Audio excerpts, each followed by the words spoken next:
It's game day from Levi Stadium. Adam Copeland, Super Bowl champion Dennis Brown, and John Dickinson with you. It's week 14 of the NFL season, which pits the 49ers against the Chicago Bears here from Levi Stadium, coming off of back-to-back losses on the road, and, of course, 3 straight for the Niners going back to that game against Seattle. And really, if you're looking at the Brock Purdy against Caleb Williams matchup, it's not so much their head-to-head, of course, because they won't be on the field at the same time. It is, though, going to be Brock Purdy against the number 5 pass defense in the NFL against the Chicago Bears, a team that does turn the ball over at the 4th best margin in the NFL at plus 10 on the season.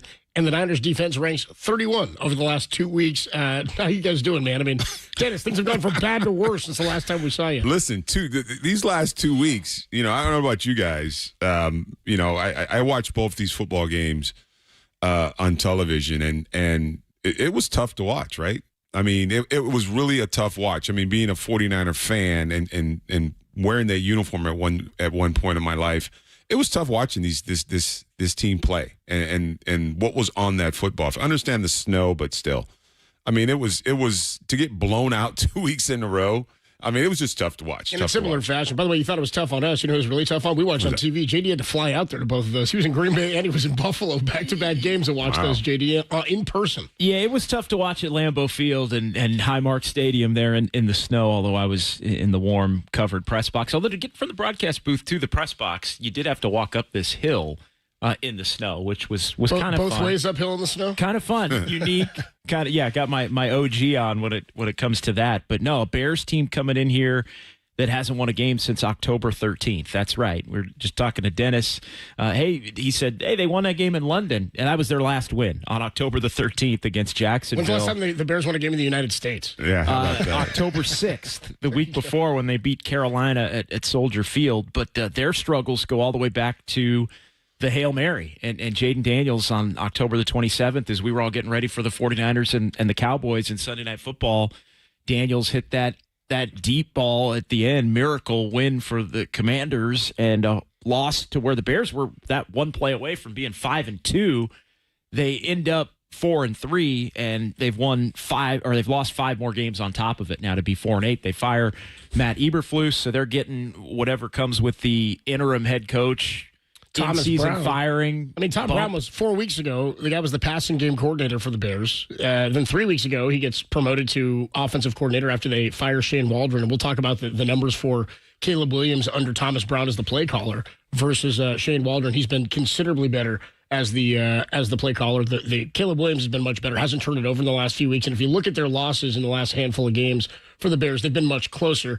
Now, last Thursday, then, now off of 10 days, by the way, the Bears with rest after playing Thanksgiving Day, he then gets promoted to interim head coach. So in the span of 4 weeks, he goes from passing game coordinator to offensive coordinator to interim head coach. And one thing that's going to be different, too, is he's been in the booth calling these plays as Thomas Brown, as the OC. He'll now be on the sideline and is still going to remain the play caller for the Bears today. Just in general, Dennis, when you look at what's gone on this season, I mean, I think there's a lot of roads as to why they're right here. What stands out to you the most is how we got here at 5-7. And again, the Niners not eliminated from playoff contention, but you need a lot of help, and you need to start seeing stuff that you haven't seen the Niners do at all this year. And you'd have to do it now without Nick Bosa, out without Trent Williams. You're not going to have Christian McCaffrey. JP Mason is down. We haven't seen a lot of positive movement towards the Niners being a better team. In fact, I think you can make the case they've gotten worse over the last few weeks, and they're not disciplined at all. Yeah, and you said it right there. I mean, it feels like they've gotten worse. Especially, I'm always looking in the box, right? Linebackers and defensive linemen.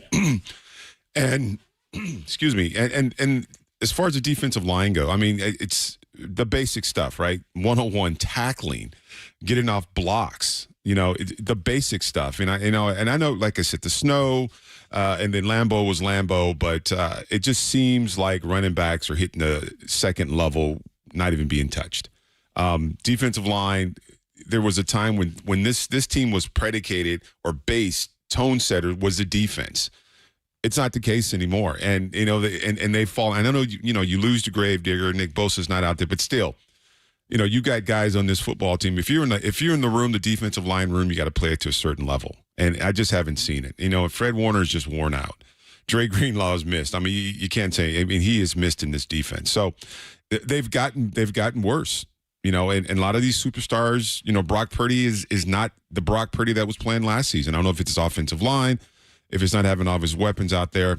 But this team, for some reason, has fallen back. I don't know how do you get back there. I mean, you have to win out. We were just talking about it off the air. You have to win out, and that has to be the attitude. If your attitude is I want a long off season, it works out. But you being evaluated where you haven't had. Your thought has to be you have to win the rest of these football games to even get an opportunity to play in the postseason. So there are some 9-8 scenarios, and I know I've kind of floated those the last couple of weeks with you, Copes, in Green Bay and Buffalo. But the 9-8 scenarios are very specific. It's you need specific losses from specific teams to other teams because again, your tiebreak is not there at 9 wins. I mean, this would be as a wild card team. Seattle has to do this against Arizona. Arizona has to do this against the Rams. The Rams have to do this when they play Seattle. And the Niners basically have to win out. And then you'd have to win every game basically except the Lions game to be able to have a shot and end up in the right three-way tie. You could end up in the wrong three-way tie and you lose, and the Rams take the division. You end up in the right three-way tie. You end up winning over Seattle. But all that's far down the road. And to Dennis's point, you lose today, that's your 8th loss, then forget about it.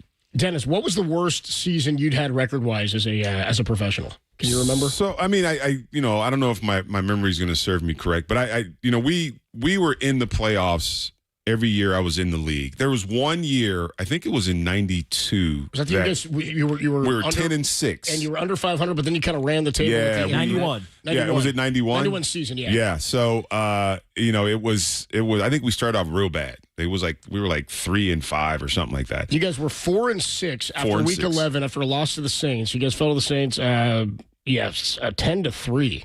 At New Orleans, and then after that, you guys rattled off your next 6 consecutive games and finished 10-6. Didn't get into the playoffs. By the way, hammered the Bears week 17, 52-14, and just missed the postseason. I think we're talking to Brent Jones earlier this week, and he said that's the only year of his career that he missed the postseason. But in a season like that, and I'm not saying this team's going to have that happen, what was the attitude if you guys at 4-6 under Seifert? What attitude changed? I know you had some injuries on that team that ended up getting healthier and coming back. That may have been a big part of it, but what has to happen? What shifted, if you can remember, for that team to It was leadership.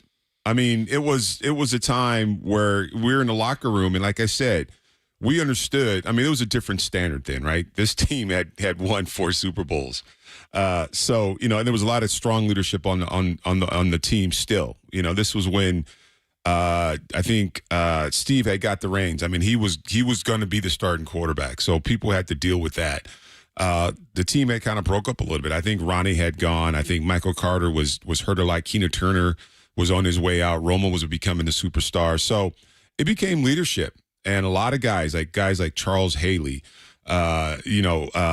Jerry Rice, those guys kind of stood up and was like, listen, when we started off and we weren't playing very well, we had team meetings where we kicked head coaches out or coaches out meetings and just kind of made everyone accountable for what was going on. So that was, I mean, once everybody got really intense and focused on what we had to do, we prepared, we practiced like it was a game, and we played in games like it was a playoff. So it was kind of cool watching it kind of flip around. And then we didn't make the playoffs. That was very, Jesse Sapola, I remember having a big speech, saying that this was it. If we don't get into the playoffs, we're all gonna get fired. And I remember this was only my second year in the league, and I was like going, fired? You can get fired from football? That's when I realized that this was a real business. It's a business, man. I mean, it's a business. Yeah. And owners don't like to lose. I mean, they've got the biggest ego. You think football players got big egos? These owners, their egos are huge, and they don't want to go to these meetings and knowing their team didn't make the playoffs or got blown out 2 weeks in a row. So heads have to roll. And I remember Jesse saying, this is it. If we don't play well, no one's going to be here next season. So, I mean, that's the attitude you have to have. Leadership has to kind of take over around. You talk about locker rooms and all this stuff, but, leadership has to take over at this point, and you have to, make it real, make people accountable. Call them out. Shoot. I mean, what did Deebo say?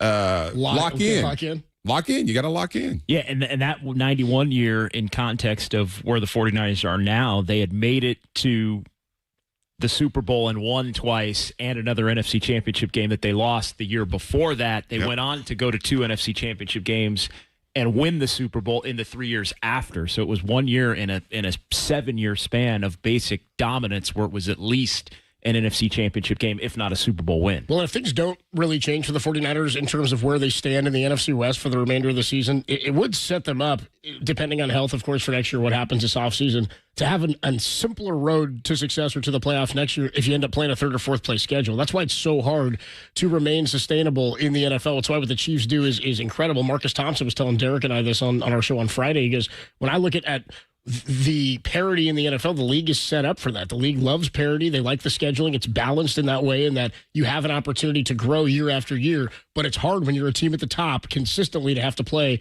the best teams in every division year after year at a first place rate. Adam Copeland, Super Bowl champion. Dennis Brown, John Dickinson with you. We're live from Levi Stadium getting ready for the next several hours for the Niners and the Chicago Bears, coming your way at 1:25 right here on the Sports Leader. Week 14, still 6 teams on bye this week. Niners are going to be, it looks like, without Nick Bosa again, without Trent Williams, obviously without Christian McCaffrey and J.P. Mason. We'll talk more about the injuries and what we're looking for from guys like Ike Garendo, Ricky Pearsall, and some of this defensive line here as the Niners get ready to take on the Bears, trying to salvage some of this season. We got more to come from Levi Stadium on the Sports Leader.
There's no worries over there, right?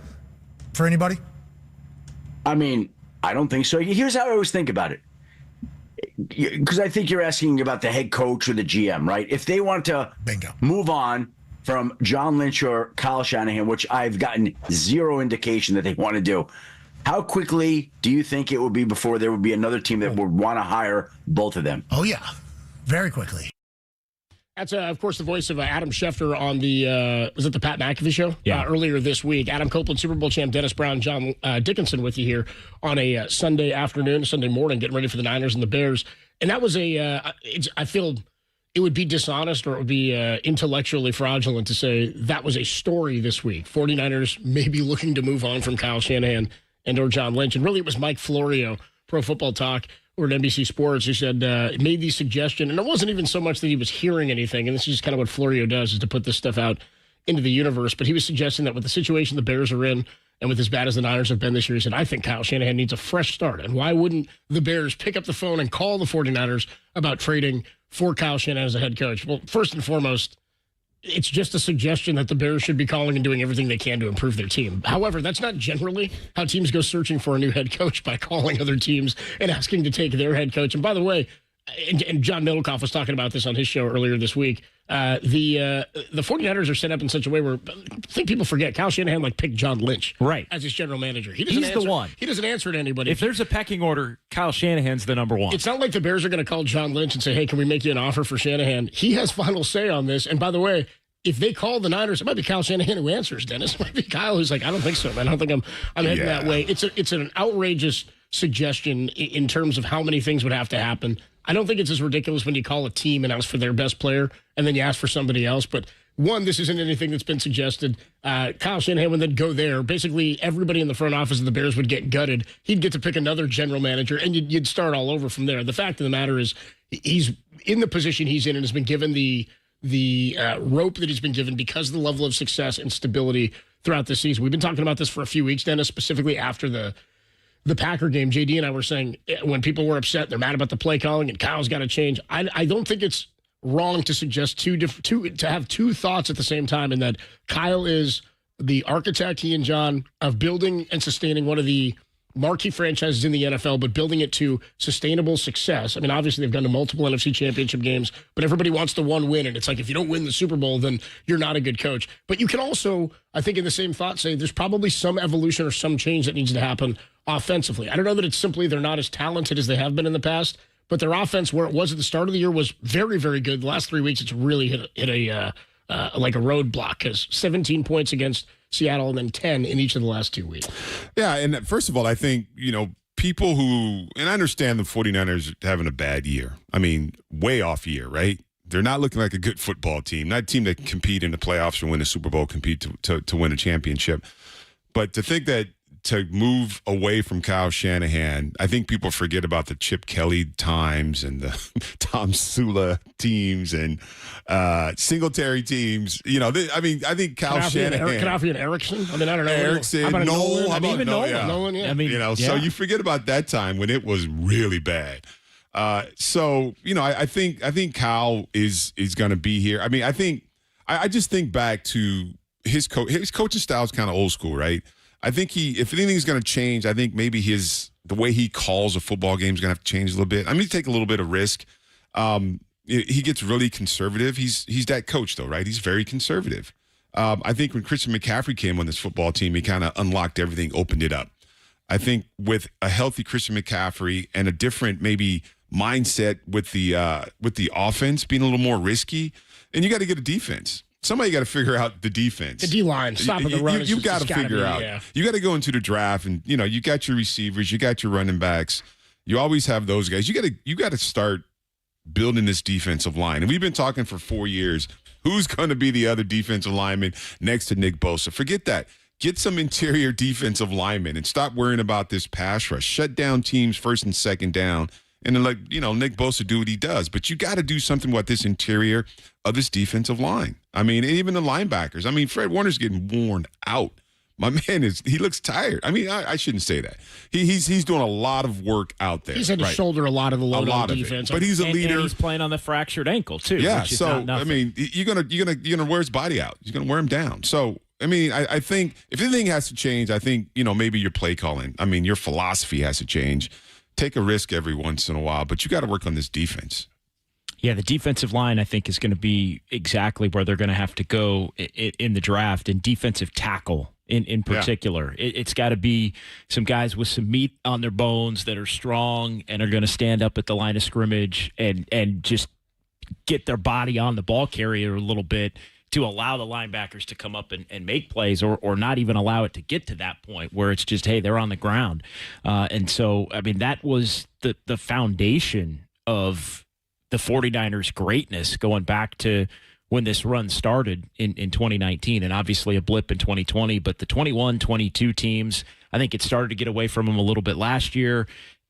What the Bills and the Packers were able to do to them, just in terms of just making them almost look like they were tapping out with the way they were able to run the ball, it was jarring to be able to see. And they haven't been the only teams that have done it. Every team this year, we've talked about it, even teams who don't run the ball well, believe they can run it against the Niners enough to do other things within the context of their offense. Dennis, you were talking about the aggressiveness or the aggressive nature or lack thereof of Kyle Shanahan. Did you guys see the I'm sure you did Thursday night? I don't have Prime. I can't afford. Well, did you see the decision by Dan Campbell at the end of that game where game is tied against the Packers? They're moving into field goal range. It's fourth, and they called it inches initially. I think it was pretty long in terms of it was a long inches. It was a long inches, yeah. It was. Wasn't totally a yard, but it was a long inches for the Lions. And instead of kicking the field goal right then and there and giving it back to the Packers with like 30-something seconds left, Dan Campbell went full-on aggressive. He went for it on fourth down 5 times in that game, and they converted 4 of them. They end up handing it off. And by the way, Jared Goff, it's why that was such a risky play. It's fourth and short. And if they don't get it, they're giving the ball back at, pretty good field position to the Packers. Goff turns around and falls down as he goes to make the handoff, which so many things can go wrong on a snap. Montgomery ends up going down to get it, picks up the first down, and it all looks good. But that kind of decision-making is also what contributed majorly in the Lions losing the NFC Championship to the Niners last year. So people who want Kyle to be more aggressive, I think about that and I go, everybody wants him to be more aggressive, but you want him to be more aggressive at the time that you want him to be aggressive at. I would say what Dennis is saying is that there was I think it was in the Packer game, there was a fourth and short they went for, 4th and 2, 4th and 3, and they do a passing play. It was an empty set there with Brandon Allen. You remember that play? I think it's more about play calling than it is just recklessly going for fourth downs. And you're right, Dan Campbell could wind up being part of the reason why the Lions don't get to a Super Bowl or win a Super Bowl. Because of that decision-making. Because of those exact things that have been a big part of their strength. Yeah, but he sets the precedent, right? I mean, his team, I mean, you look at that, you look at the Detroit team, and I know the grit thing, I don't know what grit means, but, I mean, these guys, they all play with that attitude. Yes. Like, I'm going. I'm not tentative. I'm doing it. And you look what they're doing right now. It's a whole mindset. And I just don't know if this 49er team has that dog in them right now. They don't have a killer mentality for sure. It's to that point, like the Lions in that position, like if you're on the defensive side of that, Dennis, and this team has gone for it 3 times already on fourth down, it's like the first half, and they come out again, you're like, damn, man, they've picked up all 3 of these. You start to think that stuff's going to happen. You start to think they can execute at this moment anytime. And that tone was set when they were a bad football team. Yes. Like that was like, and he used the fact that they were in that rebuilding year in 2021, and nobody expected them to win more than 2 or 3 games. And so he created what I call bleep it kind of mentality. We're just going to let it hang and go for it. And then as they've progressively gotten better, he's stuck with it, and they've had success doing it, and then it becomes a part of their DNA. It's a mindset. Then it becomes just a part of their DNA. Yeah. Well, and then you've got other coaches, and it's funny, both of these guys are sort of the modern style of coach that have become a more popular, prevalent thing, I guess, in the NFL. They're not play callers. Like Dan Campbell's not calling the plays on offense. Nick Sirianni's the other one who goes for it all the time, and his is even. I feel like he's even worse. Their average probably isn't as good, but I think he does it in much more dangerous situations. But these are like CEO head coaches. They're guys who don't call the plays. They're just coaches who operate and sort of make the decisions as to what's happening on the field right then and there. I also think there's something to be said for, if we separate a little bit from just the fourth downs and going for it specifically, you just look at McVay and LaFleur. McVay with the Rams, LaFleur with Green Bay. Yeah. Those are Shanahan's guys, right? They all came up together. They all have similar offensive philosophies. But I think if you look at the 3 of them, you think McVay's aggressive. LaFleur has gotten more aggressive during his time in the league. I think maybe he was a little conservative early, but has gotten more aggressive. Kyle's the one guy where you still think, oh yeah, he's kind of like in the Mike Shanahan era. Well, he gets it. His dad was, yeah. I mean, and so, but it's like, it's interesting though to see other guys that he came up with that have had, similar levels of success as him, running the same offense basically, but they are a little more willing not to necessarily go for it, but just open the offense up a little bit more, to have a little more aggressive play. Like, hey, we're going to run this.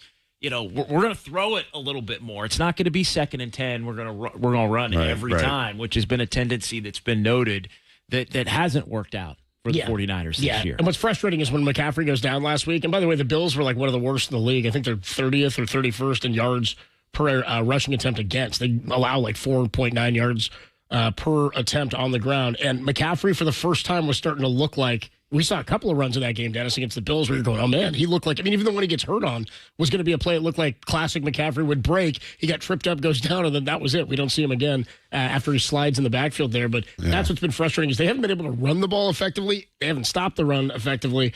And basically nothing's working offensively. 27 points, what are we at? 37 points in the last 3 games for the Niners. Yeah. And, it's interesting because before Christian McCaffrey came back, the running game was there, right? Yeah. I mean, JP was running well. Yeah. And then McCaffrey comes back and it falls off. And, his injuries still, I don't really understand it because it started during the offseason and the preseason and training camp and stuff like that. But he never got back. And when he came in, I think everybody was expecting, okay, here we go. Here comes this 49ers offense is going to explode again. And it really didn't. It took a step back. So, and now you got JP, he's down. And, the couple plays, I think it was against Buffalo when JP got in there. He had a couple of good runs. He had a couple good runs. Then he gets hurt, hurts the ankle. So the running game was there. It's just that when you get the offensive MVP back, you want to put them in the football game. And we talked about how can you get them both in there. Now they're both down. And now it's Garindo's turn. So, we'll see what – running backs have been successful in this system. So, hopefully the running game can come back at the end of this bad football season. But the run game's important to open up everything that Kyle Shanahan wants to do. Yeah, Brock Purdy under 100 yards passing last week. And by the way, he'll be going up against the number 5 pass defense in the NFL this week. Now, the other thing, and we'll talk about this a little bit later, Caleb Williams sacked 49 times this week. The Niners defense without Nick Bosa, and I know this is over the last 2 weeks, number 31 in the NFL, but go back to that final drive when they lost him against Seattle. The defense has been porous, and it hasn't been able to get to the quarterback or create really any pressure at all since that happened. And because of that, they didn't turn the ball over in either of the last 2 games. I think they're 6.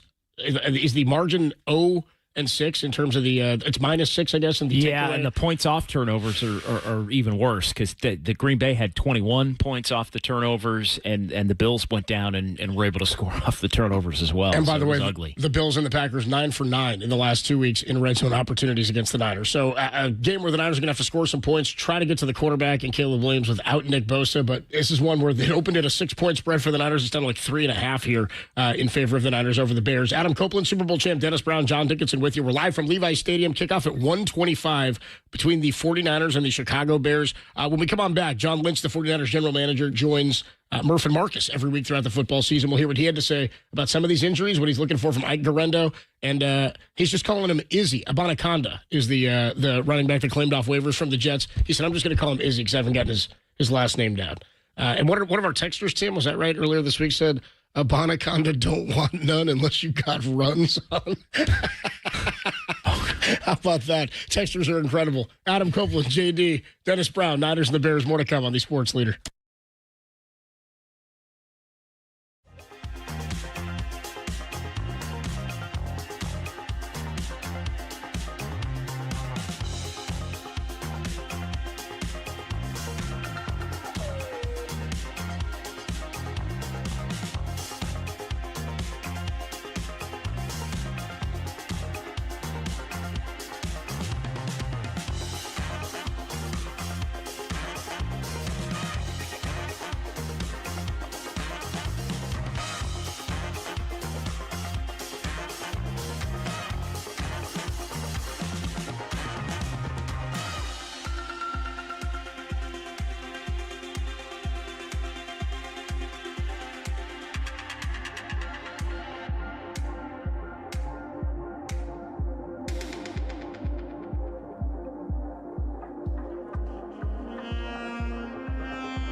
Adam Copeland, Super Bowl champ Dennis Brown, John Dickinson with you from Levi Stadium. Niners and the Bears coming your way at 125.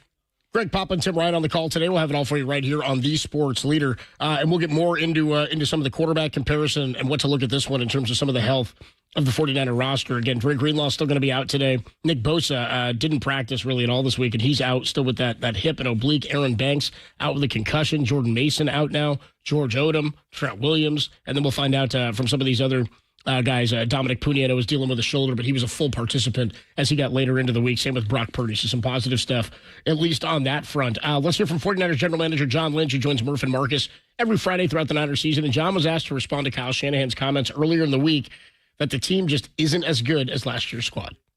I think I won't speak for Kyle, but I know from having conversations, I think really what he's meaning to say is we haven't earned the right to be called as good. You know, like you are what your record says you are in this league, and that isn't very good. And so, I think we've been through a lot as a team. This current team with, a lot of stuff that has happened to members of our organization, injuries, tragic circumstances. Ultimately, those are just excuses. The one thing I can tell you, I'm proud on how this group has stuck together, had each other's back. And the other thing I can tell you is, like, the story's not written yet. We're still grinding, and we're still playing, and we got another opportunity this week, and that's really where our mindset is. I think so many fans, and I understand it, want to think big picture. Right now, we're really narrowly focused on the Chicago Bears and the opportunity for us to get back on the winning track, and we're going to have to play well. Like, everybody sees that Matt Eberflus was dismissed from his job and all that, but I don't know, you turn on the tape and these guys have been playing better football. They've been in games against the Lions, the Packers, the Vikings, and so they're and they came right down to the wire. In fact, their coach lost their job because they probably lost, I think, to those three teams, or in 3 games by a total of 7 points. So they're playing good ball, but it is an opportunity for us to get back on the right side of things, and that's where our focus is right now. For sure that it's going to be crazy if you guys win Sunday and the Cardinals beat the Seahawks. What we'll be saying on Monday is going to be crazy. That's all out there. It's all right in front of the team. Now, that said, John, we wouldn't be our hard-hitting journalists we are if we didn't ask you. That is, if you don't trade your coach to the Chicago Bears before the game, right? That's I sit back and I try to be focused, but I've found the whole discussion on Kyle and like some of the stuff rather comical. I mean, we have won 4 of the last 5 division championships. We've been in 2 Super Bowls. Look, the standard here is to win championships, and we've fallen short of that. I understand, but we have an excellent head coach, and the fact people are talking about stuff like that, I do find it comical. We're 100% behind Kyle and what he brings to our organization, and like I said, our focus is really on the Bears and doing everything we can. That's where Kyle's focus is, and that's where all our focus is. Yeah, we're talking to John Lynch, of course. We do it every Friday at this time on the UMA guest line. We were just asking about that rumor that the Niners would do something like that. John Lynch joining us every Friday at this time. 49ers Bears on Sunday. We've talked about a variety of topics. Dan Campbell, Azeez Al-Shire. But here's the big picture of what we've heard since we last talked to you. Christian McCaffrey out for the foreseeable season. Jordan Mason, that one none of us expected to see. Add that to Brandon Ayuk. You've missed Trent Williams for 2 games. We can actually talk about his family situation, too. Nick Bosa has been missing for 2 games.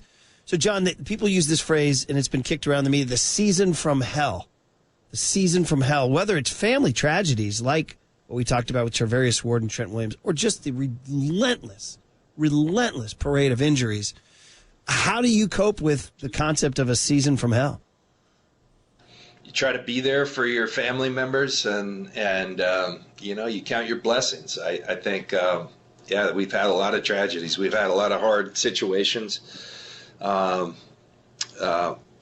you just try to be there for your family members, and then you understand that life has to go on, and I was so proud to see Mooney Ward out there competing in Buffalo. The game did not go how we wanted, but after, he's the first guy I went up to and gave him a big hug and said, man, I'm proud of you, and you honored your daughter well out there. And, those are things that are really tough, and we've had our fair share. But I would tell you that probably every team's got stuff that goes on. That's one thing I've learned in this role, probably more than, when you're a player, not everybody shares all this stuff they're going through. At my seat, I hear all the things that, whether it's some of the things that have been very public, and then there's a lot behind the scenes. Somebody's grandmother's sick, or somebody's dad is going through cancer. It's constant. And so all we can do is, live each day to the fullest, count our blessings, and then when we're going through tough stuff, have our family, our extended family, our football family around us, and that's what we try to do, is provide an environment where we can do that. Now, like Christian, that obviously hurts. I think everybody saw. I've been telling you guys for the last couple of weeks. I see that he was about ready to explode. And I was off by a couple weeks against Buffalo. He was ready to explode, and I think everyone saw that. And it's just so unfortunate, that PCL injury. I had it my second year in the league, and he had the perfect mechanism going, falling on a hard, frozen turf field, and bam, there his PCL went. And so, like Christian, that deal he wrote was beautiful in terms of, I told him, hey, you just wrote your Hall of Fame speech or an excerpt from it, because he encompassed what football is all about and why we all love it as well as anybody I've ever heard. And so he'll be back. J.P. Mason was a real surprise because he finished the game. I didn't even know his ankle was hurting him, and then high ankle, 4 to 6 weeks. So those are kind of kicking the but you deal with it, you move on, and now great opportunity for Isaac Guerrero, Patrick Taylor. Other guys will get their ops, so that's where we're at. Yeah, and John, that was actually my next follow-up question, talking about that next man mentality up in the NFL. And we saw that earlier this year with Jordan Mason filling in for Christian McCaffrey. But talk to us about that opportunity for Isaac Guerrero, and who else you have in that backfield this weekend. Yeah, Isaac Guerrero is a guy that, we talk a lot about consensus and conviction guys around the draft. And he was a guy that really gained steam between our personnel staff, our coaches, our research and development staff. He's very reminiscent of, I hate to make comparisons too soon, but from their number to their running style to their all-out speed, he's very similar to Raheem Mostert. Isaac has made contributions for us already. We saw him closing the game out up in Seattle. We've seen him he had a touchdown last week in Buffalo. He's a 225-pound guy that can really run, and he sees the field pretty well. So he's going to get more opportunities now, more carries, more catches, and I'm excited to see what he can do with that. Isaac's a really intent kid that, takes his craft very seriously and obviously extremely talented. Patrick Taylor's been a guy who's played in this league quite a bit, came to us from the Packers, and we found he was important to us. So he's been back and forth between the active and practice squad, but he's a guy who's done it in this league, and he's a good football player. We got a guy off waivers from the Jets. I'm just going to call him Izzy because I'm not there yet with his last name. So we got Izzy. He's a guy we liked a ton coming out of Pitt, and hasn't had a ton of protection in the NFL, but a guy that we really had a lot of love for around draft time. Think he can, an opportunity to take a look at a great player like that we like coming out of college. And then we got Keyshawn Vaughn as well, who was with us earlier this year, back on our practice squad. So, we'll get it done with those guys, and it is the next man up, and not what we wanted or expected, but a great opportunity for those guys. Last one's kind of X and O's football question before I let you go is the defense, the run. We talked about, you're a Hall of Fame defender. You played safety, and the run defense the last 2 weeks, not up to the standards of the last. What would you say to the fans out there and to Nick Sorensen about how do you tighten up that run defense? Well, it's got to be a collective effort. Everybody's got to be on their assignment, and then fundamentals. You got to tackle, and I think the details of your assignment, are you on this leverage point or that leverage point? As a defensive player, I always knew where my help was, because that if you do that, you're gonna be a lot better in terms of your tackling, and there's little fundamental things we just haven't been getting done, and there's reasons, there's excuses, but ultimately we got to do it with. And you can't just rely on one guy making a tackle. You got to swarm to the ball and to get there in numbers, and we have to be better there to be successful. The Bears will come out and test it, and if we're going to be successful this week, we're going to have to play that a lot better, and that's our expectation that we will be. It's wild, man. You guys, as crazy as it's been, you guys are in this thing. That's the attitude. You hit the field Sunday, you win that game, you're like, you got a new outlook on life. Yeah, we got to fight. We got to go out there. That's number one. It's our job. It's our charge. We're paid to do this, and we're talking about all the guys we're missing. We still got a lot of really good football players, prideful, but you can't get your ass kicked a couple weeks in a row and not respond. And that's what I fully expect, is that we come out with a response that's up to our standard and what we expect. I hear people like Steve Young, who's had our back, and I don't blame him for talking about this team the last couple of weeks the way he did. You got to earn that right of impressing guys like that, and we have to go do that. We have that opportunity this week, and I'm looking forward to it. Yeah, I know we said we'd let you go. I guess I'd just wrap it up by saying, is the phrase competitive pride like what you would say is the theme then? Yeah, I mean, I remember John Lynch, if times were a little different back then. Yeah. He was an unbelievable dad, but I remember in some of my sporting events, if I wasn't playing to the standard, it was have some pride. And so that was the beck and call that I could always expect if I wasn't playing up to my standard, and that always spoke to me. So. I hope we all have that competitive pride this week. That's an awesome anecdote. And by the way, I'll be coaching a 7B CYO basketball game tomorrow, and you might get arrested if you say that in today's day. I'm going to be channeling Mr. Lynch tomorrow. Have some pride. All right, we always end it on a silly one just for fun. You might have to say, express your competitive spirit or something like that. Be the fullest person you can be. Yeah. Good job. You're a good man. Thanks for your patience and your good conversation. And hey, man, get a win Sunday. All right? Have fun. Yeah, thanks, John. Let's go. All right. Thanks, guys. John Lynch on KNBR 104.5 and 680, the Sports Leader.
Back here from Levi Stadium, Adam Copeland, Super Bowl champion Dennis Brown, and John Dickinson with you. Niners and the Bears coming your way at 1:25 kickoff here in Week 14 of the NFL season. Niners losers of 3 in a row. The Bears losers of 6 in a row. And as JD pointed out, haven't won a game since they won that London game. Haven't won a game stateside since October the 6th, which hate seeing that. By the way, they could be in for a dead cat bounce game too. First game with an interim head coach for the Bears after Matt Eberflus fired after the disaster that went down at the end of that Thanksgiving Day game against the Detroit Lions, where they had an opportunity to tie the game, maybe even win the game, and then just sort of crapped it away by not calling a timeout. We got plenty more to come here. We'll be with you until about 12:25 today before we hand it over to Greg Papa and Tim Ryan. But before we get deeper into what could happen throughout this game, time for Who's Hot, sponsored by Valley Heating, Cooling, Electrical, and Solar, locally and family-owned for 62 years, and sponsored by Amici's East Coast Pizzeria. When you want the best pizza in town, Amici's delivers. Boys, I was hard-pressed to find something positive about who's hot on the 49ers, so I won't. I'm going to say opposing run games have been hot against the 49ers defense is what we'll run with. They gave up, the Niners did 220 yards on the ground on 38 carries last week to the Bills, 5.8 yards per attempt. That's, by the way, the week after they give up 169 to Green Bay on 42 rushing attempts. And we can get into some of the red zone numbers and the third down numbers and all that a little bit later. But really, that's what's been hot, is opposing run games against the Niners. And you pointed out, JD, doesn't really matter who they face. Teams think they can run the ball against San Francisco. 4 rushing touchdowns allowed a couple of weeks ago to Green Bay. You had that happen earlier this year where the Chiefs, who didn't pass the ball at all well in that game here against the Niners, ran for 4 touchdowns in that one. It's been a really, really tough go of it in terms of time of possession, stopping the run, and they're getting gashed for big gains on the outside and on the inside. Yeah, and I was looking at it here during the break where the Bears are at 109 per game, and it's 23rd. So they're a bottom, actually 25th. So they're a bottom quarter of the league in terms of rush offense. But that doesn't mean they're not going to try to attack the 49ers, because we've seen other teams. I mean, the Rams are in that category down toward the bottom. Seattle is in that category down toward the bottom. Dallas is in that category down toward the bottom. And all those teams at different points in games against the 49ers had success, Dennis, running the football. So the Bears will attempt to do it because it shows up on the scouting report as a weakness for this 49ers team. Yeah, and if you watch film, and the film is out there, you've got 14 weeks of film. And, if you watch the film, you see that you can gash the 49ers on a perimeter and right up the gut. And what a great way to get your offense going if you can win on first and second down, have a third and short. And then you give up third down plays too. So, yeah, I mean, until you can prove you can defend it, teams are going to try to run. And teams want to run. And offensive linemen love to hold you and run the ball. So you have to show that you can defend it, and then teams will stop trying to do it on you. But, they've given up a lot of yards, And then the missed tackles are a whole different, How much of the missed tackles are related to the fact that the guys are not really getting slowed down at all at the point of attack? Well, I don't think there's no, I mean, you got to get off the blocks. If I'm thinking linebackers and defensive. Sure. I mean, that's one-on-one. I mean, that's what you just do. I mean, you've been doing it since you were, elementary school. You tackle. You wrap up, good position, head across, whatever it is. You tackle, you get the ball carried to the ground. That's just basic. That's the details that you kind of have to play, in the trenches or a linebacker. You have to be able to wrap up and tackle. But I think the biggest thing is these guys just aren't getting off blocks. They don't get off blocks. Offensive linemen lean on you. They push you down the field, and then you're standing straight up. You can't make tackles. So, you got to be able to get off blocks, wrap up, and get the ball carried down. I don't know enough about evaluating line play or defensive line play. What's the impact of Nick Bosa in run defense? Because, again, teams are running well in the Niners anyway, and we keep talking the lineman opposite Nick Bosa. You were talking about that a minute ago, Dennis, on the DN. But it's also about up the gut. This was a problem for them last year. We talked when Cleve Furl went down, they had trouble setting the edge. They're not setting the edge now. And they can't. It seems like teams are running freely to that side where Nick Bosa hasn't been. But how big is his absence in context relative to how teams are gashing them on the ground? Well, I mean, he's Nick Bosa. He's, he was the defensive MVP of the league a couple years ago. So he's a good football player. He sets the edge, and he gets after the passer. So missing a player of his caliber on the defensive line, I think, is huge. But again, he's only one man. There's 4 guys on that defensive line. And, like John Lynch just said in an interview we heard, that we got some good guys on the field, but you're getting your butt kicked. Nick Bosa, teams are going to focus on him. They're going to double team him. They're going to chip him. They're going to try to neutralize him. So there's 3 other guys that someone's got to stand up. So you miss him, especially, and he can't do anything about running up the gut. But he set the edge really well. He got after the passer, but he's only one guy, a good guy, and you miss him, his leadership and what he brings to the defense. But you got other guys on defensive line, and defensive line is not rocket science. It's just find the ball, attack the ball, tackle the ball. I mean, but it's technique. You got to get off blocks. You got to read the blocks right. You can't be turned. You can't be your back to the, all these different things that you're taught when you play D-line, when you're young, things that you can't do, the technique-wise, the details, and the rest just kind of works itself out. So I think it's just the little things on defense. And when I watch them play, they're just out of position. Offensive linemen are leaning on them.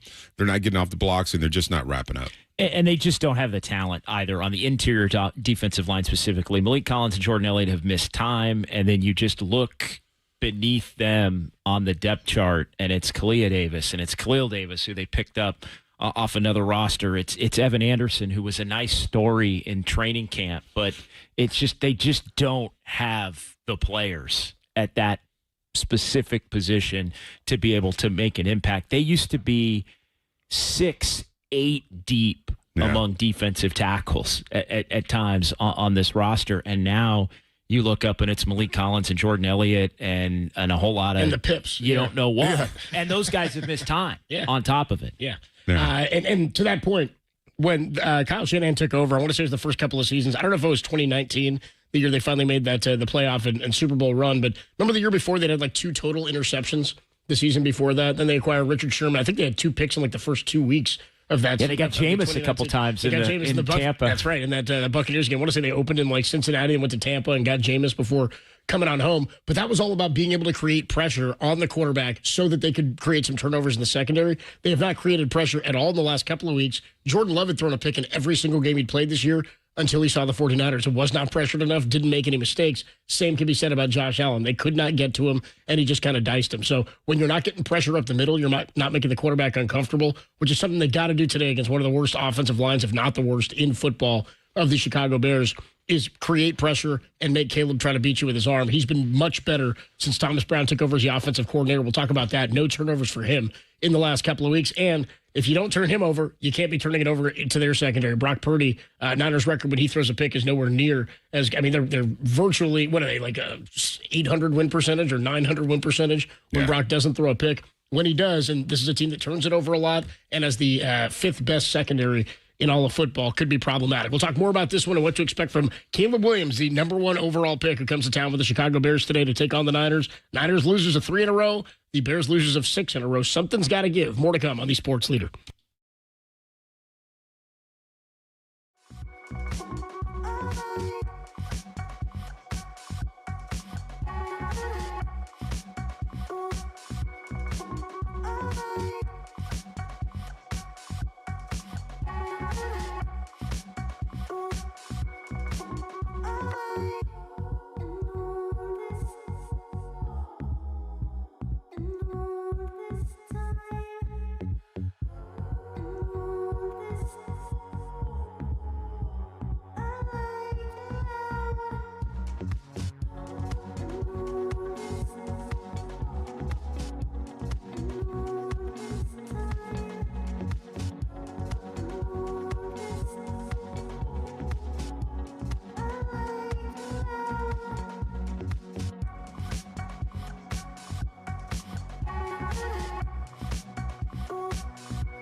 Trubisky takes a knee, and that'll be it. Now everyone on the Buffalo Bills sidelines doing the slip inside in the snow.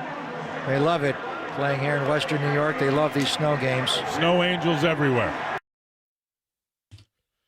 49ers absolutely whooped at the hands of the Buffalo Bills last week in a snow game in Buffalo. They fell to the Bills 35-10 after losing 38-10 the week before to Green Bay. And, of course, the disastrous final drive in fourth quarter of Geno Smith and the Seahawks 3 weeks ago here in San Francisco, or here at Levi Stadium in Santa Clara. Niners losers of 3 in a row. They've got the 31st ranked defense in all the NFL after the last 2 weeks. And just want to point out there's only 32 teams, so not a good rating there as the Niners come in looking to snap a streak here of 3 consecutive losses. They'll be opposed by the Bears. And by the way, a 125 kickoff here from Levi Stadium. The Bears losers of 3 games in a row, but they come in playing a little bit better of late. And we'll talk more about some of Caleb Williams' numbers. How much of him have you seen this year, by the way, JD? Yeah, I've seen quite a bit. I watched him. There you go. Watched him a lot early. Yep. And he was kind of a mixed bag early. He looked out of sorts, then found his rhythm to get them to 4-2, and then things have really all gone downhill since the Hail Mary, and Jaden Daniels hit that Hail Mary against him, and they haven't won a game since when they were sitting there at 4-2. So 6 straight losses, but kind of a mixed bag for him. There's games where you can see the flashes of a guy that has the potential to be an elite quarterback in the league down the line, and then there's times where I think flat out he's looked like a rookie, and they've had to try to soften things up on him a little bit and run the football and allow him to escape a little bit and be comfortable with some mistakes and a learning curve. Yeah, and I think you said it correctly. He acts like a rookie sometimes, right? Yeah. I mean, he seems like he still needs to mature a little bit. He's still got that college kind of attitude. I mean, he says a lot of things in his social media, says a lot of things to reporters. He's the leader. He's the leader of that football team. He's a franchise quarterback. He's a good quarterback. I like him today because he holds the ball. I mean, maybe we can get some sacks today. 49 against him on the year. Yeah, I mean, he wants to kind of create plays down the field by running around, but he runs around. Like, he runs 30 yards, in the backfield. But you can see the potential, right? I mean, there's a reason why he was drafted number 1 overall. So I think he's a good quarterback, but he's a quarterback that you can really get into his head a little bit. I think you can disguise some coverages on him. I think you can kind of set him up to throw some picks because, he's got a strong arm. He can make the throws. He's kind of a gunslinger. He's going to throw the ball down the football field. But I think what I like about him the most is that he's going to hold that ball for you. And defensive line, you got to get after him. You got to get him off his mark, and you got to get him to the ground. What I would say also about Caleb Williams, since Thomas Brown, originally the passing game coordinator and then moves to OC and now the interim head coach, since he took over, they've been a lot better. And the games that they've lost have been a lot closer. So they've lost 6 in a row. We pointed that out. The Lions, though, beat them on Thanksgiving 23-20. Vikings beat them the week before 30-27. Packers beat them 20-19. That's 3 straight losses against 3 playoff teams, really, and by a total of 7 points in those 3 games. So they are playing a little bit better. And why don't we use this as a way to segue into our quarterback comparison, which is sponsored by Freedman's Appliance, proudly serving all of Northern California with a wide selection of luxury appliances. Visit them in Pleasant Hill to see the Freedman's difference, and sponsored by Dolce Vita Tequila pure and simple. In terms of what he's done, Caleb Williams, with Shane Waldron, the offensive coordinator who was fired, and under Thomas Brown, with Thomas Brown, passing yards per game as the OC over the last 3, 286. With Waldron, he was just at 198.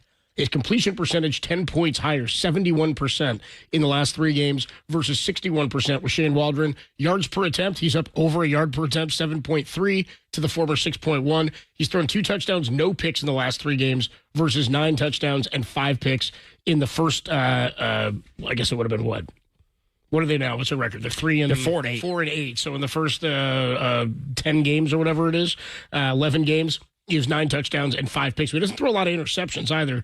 He's only been sacked 3 times in the last 3 games. So something's going better for the offense, and I think Thomas Brown is likely the reason. He's now also in a different position today. He will not be in the box or in the booth calling plays because he'll be the head coach on the sideline calling plays. So that's what we're looking at, is a guy who is, throughout his rookie season, now trending in a better direction, is protecting the football, and has not turned it over nearly as many times he had with the former offensive coordinator. Plus, they're making games a lot closer. And that's what's always sort of worrisome to me about a team that is clearly getting a little bit better. The offense, only 20 points 3 weeks ago, 27 last week, and 2 weeks ago, 20 last week, but they're keeping it close, and they've made it ball games. They also have had some leads in some of these games. Yeah, they have, and the last 2 specifically, they've been able to come back from games that have looked like they were on the brink of blowout. At Detroit, 23-7, they were down. They end up with a chance to win it late before the clock mismanagement that got Eberflus fired. In 24-10 against Minnesota, that was a game where they were down and came back late. Furious rally in the fourth quarter before the Vikings ended up winning the game 30-27 in overtime at Soldier Field. But they were down big in a couple of those games, and they keep fighting. And Caleb Williams almost has played better at times when it's been, all right, the just let it rip. Yeah. Let it rip, go make a play. Like you said, run around, do your Russell Wilson, from 10 years ago, and try to come back and lead a team back. Yeah, and he's when I watched his Thanksgiving game, which was it was almost funny to me that you could be that clueless. But again, is that on him though, Dennis? Is that on him as a young quarterback? Well, yeah. Or is that on the head coach? Yeah, it's both, right? But as a quarterback, you got to understand the situation you're in. I mean, these are things that you practice in during the week, right? Situational football, 2-minute offense, kill the ball, down the ball, get the field goal. Those are things you kind of work on. But after that football game, I guess a lot of the players kind of jumped on the coach, the head coach, right? In front of, ownership, management, other coaches, teammates. So, and he also said, Eberflus, that he wouldn't have changed the way that it kind of like what we did out there. He's like, I kind of like. Yeah, I don't believe that to be true. There's no way in the world. You liked how that happened? Yeah, and you can't say that. Yeah, yeah. Well, he owned it, so he was like, yeah, that's what we plan on doing. I'm sure he was thinking, God, I cannot believe I messed that up. But your coach gets fired, right? So now the players. I mean, we talk about. I've heard this bounce word. I mean, you talk about a new coach coming in. And now these guys, they're going to rally around each other, Bears players, and be like, hey, we got to prove, that this is a good decision, and that's what kind of scares me a little bit, that this team's going to come out fired up. I mean, they got a new head coach. They want to play for this head coach. He probably won't be the head coach next season. I don't know. No. But, they want to play for him, and they want to go out and play hard. So the 49ers have to come out with an entirely different mindset. I mean, we talked about it beginning of the show. I mean, you got to win all these football games, but you got to set the tone early, because this is a team that plays really well in the second half too. The Bears, and they fight, like you said, John. They fight. They try to win football games. They've lost a lot of games in the fourth quarter. So, and the 49ers have given away a lot of games in the fourth quarter. So, you got to come out, set the tone, put some points on the board, and shut this Bears offense down early. And again, this is a team that's capable of turning the ball over, not at a good margin positively. They're plus 10 on the season on the turnover margin. That's 4th in the NFL. And the Niners, again, the last couple of weeks, they're minus 6 in the turnover differential, have not done a good job of creating any pressure, picking balls off. And something's happened with the Niners with fumbleitis. Just seems like everybody is putting the ball on the ground. Something to pay attention to, I think, today with a guy like Iupati, and even with Deebo Samuel, who's had a couple of shot out of cannon kick returns and put the ball on the turf himself. And just real quick, in talking about shutting down